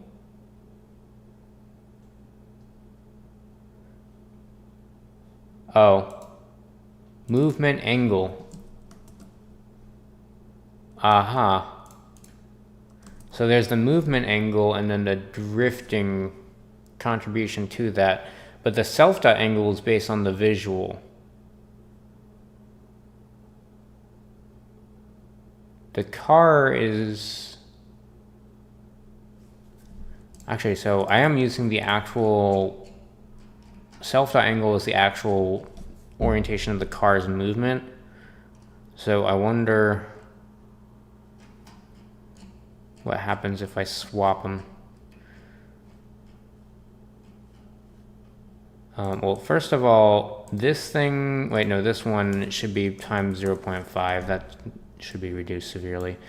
The other thing is, oh, I am using movement angle. So what happens if I use self-to-angle here? That's what I'm curious about. I thought it seemed backwards. All right, so if I use self.angle, I think I might get some better numbers. This is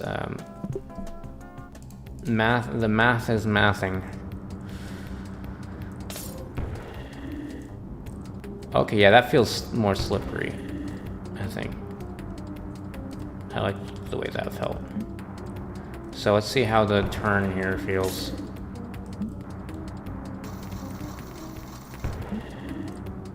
I think I need to turn off that exponent. That exponent needs, well, not off, but it needs to be turned down. Because I'm definitely going faster, and it's because of the way the curve works. The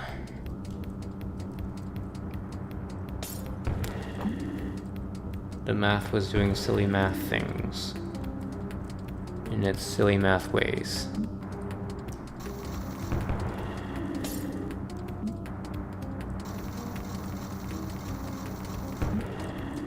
Okay, that feels, I mean, this is already a pretty wide turn, so it feels easy to take this turn with the ice. But if I did up here, there's another turn, and you turn so much sharper when you're not sliding. So the ice is definitely doing its thing.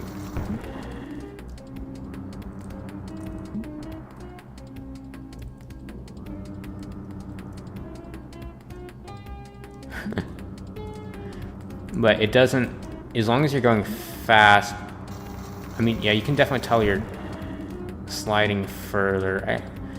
I guess, I don't know, it just doesn't feel super slippery for some reason. I think it's just the perspective or something. Because if you look at how wide this turn ends up having to be, it is technically quite slippery.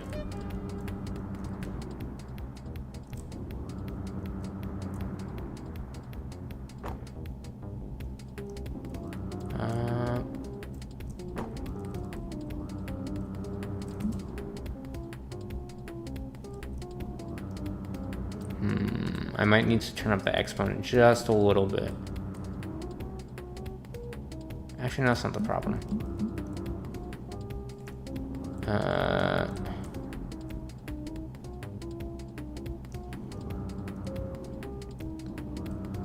Actually, I think it feels fine. Wait. There's something that feels a little bit off that I'm trying to figure out what's coming from, or not even where it's coming from, what it even is. Something feels a little bit off.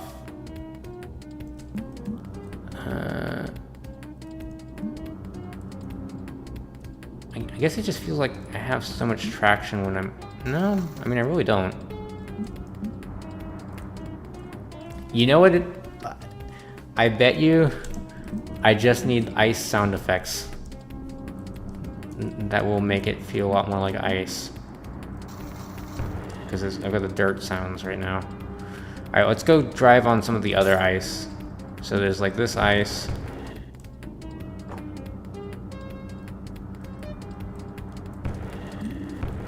So a lot of this ice is on like straight sections.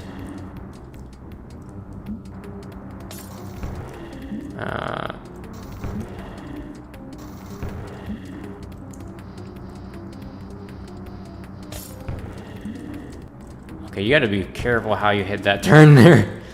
Hold on, I wanna check that out a bit more. So this is the one where you're probably going to get messed up by the ice the most, is this first turn right here. So if you come at this and you drift into it, and especially if you hit the penguin and spin out, you're just gonna slide off. And that's really where you feel the ice on like normal Mario Kart, is if you hit a penguin and then you're just sliding somewhere you don't want to go because you can't control yourself anymore. So actually, I think I achieved the decent feeling ice effect.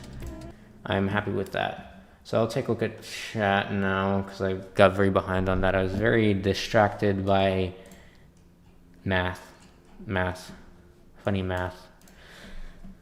All right. In the 6-hour ninja tutorial with tile size, blah, blah, blah, if you would to play bigger, then it starts to glitch. I talked about that in the tutorial, I think. I said you have to change the lookup table. You have to make the lookup table larger for the neighboring tiles. Normalize min length. Not sure what that was referring to. The code creep is real as well. Yeah, I mean, this just could be organized. And like what happened was I just kept adding features for how the car moves and stuff, all sorts of stuff with the car. They just got so like I kept stacking on complexity, and I mean I guess it is code creep, but I don't know.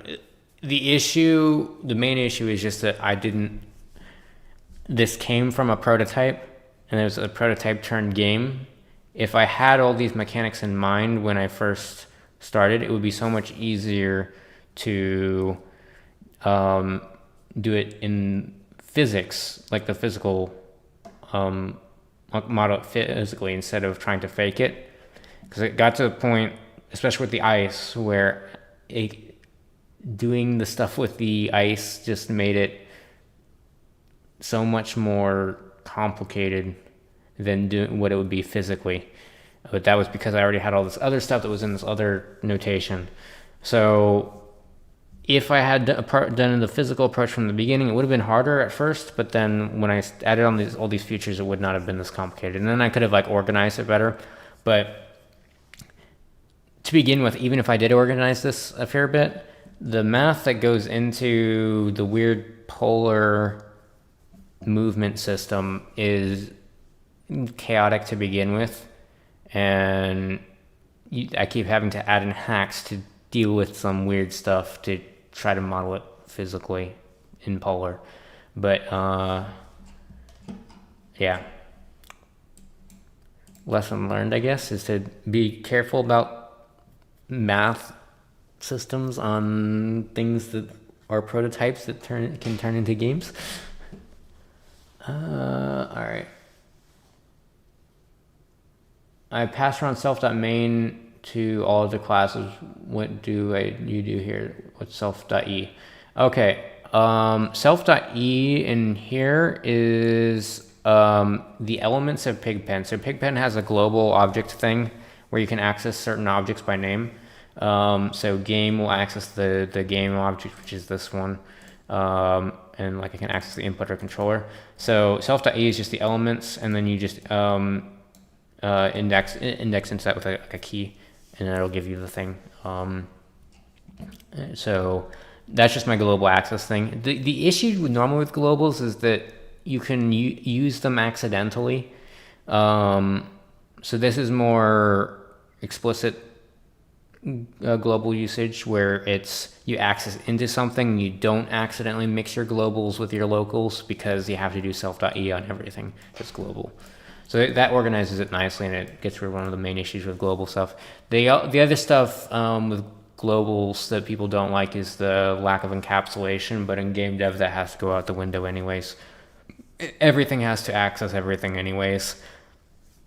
Now things could be cleaner. Maybe you would want to say put all your input code in one place, as opposed to putting the input code scattered across all of the objects that interact with input. Although actually, I don't know. Actually, I think most game engines nowadays take the approach that I have here, where you look at your input from whatever object cares about it. I don't know.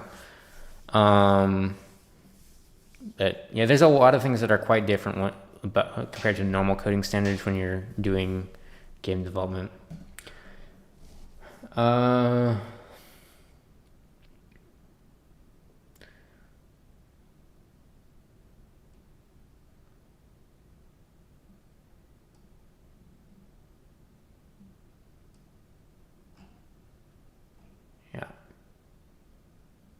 All right, let's see what else we have here.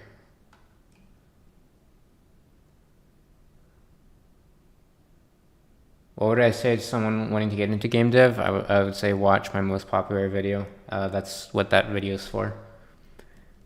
Or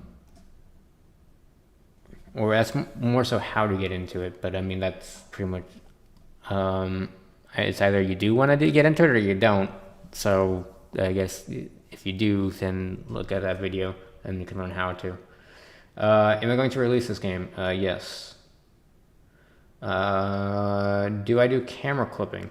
I'm assuming that's when, it's funny because I came up with a lot of these things just intuitively, just from experience.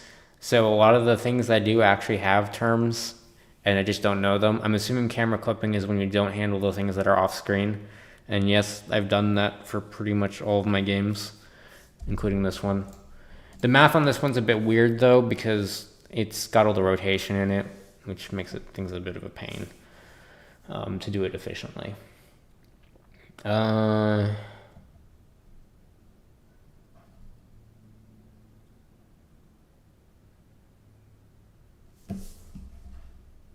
It's a log curve.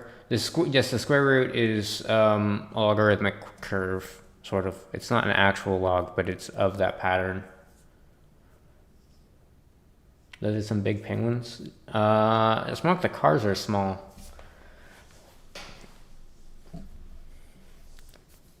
Is this my biggest project yet? Technically, no. I think technically my biggest project is Of Murder and Moonshine, but Yawnoc should surpass that pretty soon. And I guess in terms of hours put in, well, yeah, it's still Of Murder and Moonshine, but Pixkartz will pass it soon, and so will Yawnoc. You can't download this game yet, it's not released yet. Why do I enjoy coding games in Python? I get stuff done faster and I like the language. Can I show a bit of the camera clipping code? It's, is it here? Visible rect. Oh, yeah, so I use the visible rect thing. But then I think it's like, yeah, I have area expand. The 1.45. That's the square root. It's greater than the square root of 2. That's the idea there. So what happens on this one is that it takes the, it gives a rectangle based on the, so all the clipping is done on the original grid, basically. So it's a rectangle from that perspective. So when the camera starts turning, with respect to the camera, the clipping rectangle is moving, well, is rotating, even though it's not rotating in the actual game space. So it's kind of hard to explain, but that's why I need this expansion, is because normally if you have a clipping rectangle that's the size of the camera, and then you rotate the camera without rotating the clipping rectangle, then you're going to have gaps where things are not loaded because the shape of the camera doesn't match the clipping area. So the most efficient way to handle is to just expand the rectangle for lookups to include an area that's square root of 2 times larger than the width of the camera. So you expand it so that it fits when you rotate it, and then after that, it actually ends up being a square, I think. Yeah, space width. Yeah, that's that twice, so it's a square, a big square. And then so it takes the visible rect, I believe.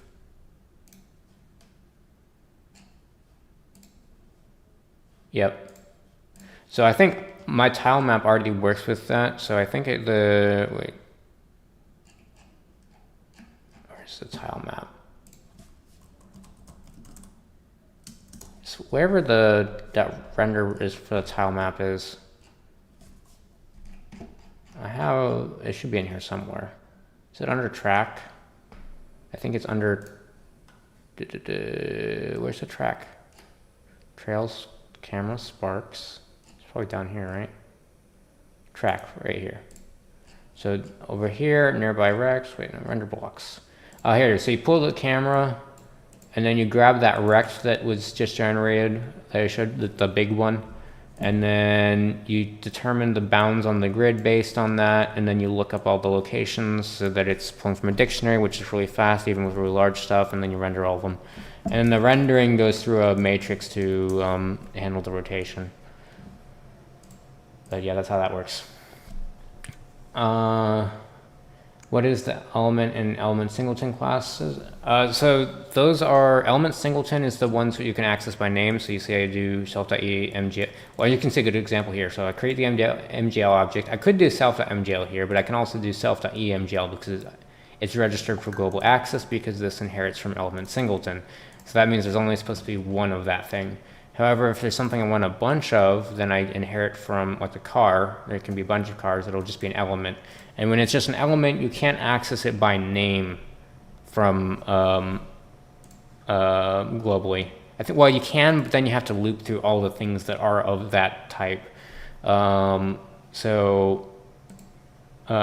I don't do that. I access them other ways. But so the main thing is that this can access the game and all other important things. I have a different thing for managing entity groups that I would normally access, like things like the car through. So do I have it in here? Entity groups. Oh, maybe maybe I removed that for Pixkartz. I use it in most of my other stuff. That might have been one of the things I stripped out for Pigpen for this because I didn't need it. Because there aren't too many things that fall into that category for this. How did I learn coding? What advice I get for... Wait, what advice do I have for someone getting started learning Lua and want to make your own game? I mean, the same thing I said before, look at my most popular video. I have tips for what to be focusing on and stuff like that if you're new. It's applicable to any language. But I mean, I was just self-taught. Did I use Pygame to make the avatar that follows my face movements? Yes. It's Pygame in Modern Jail. And MediaPipe.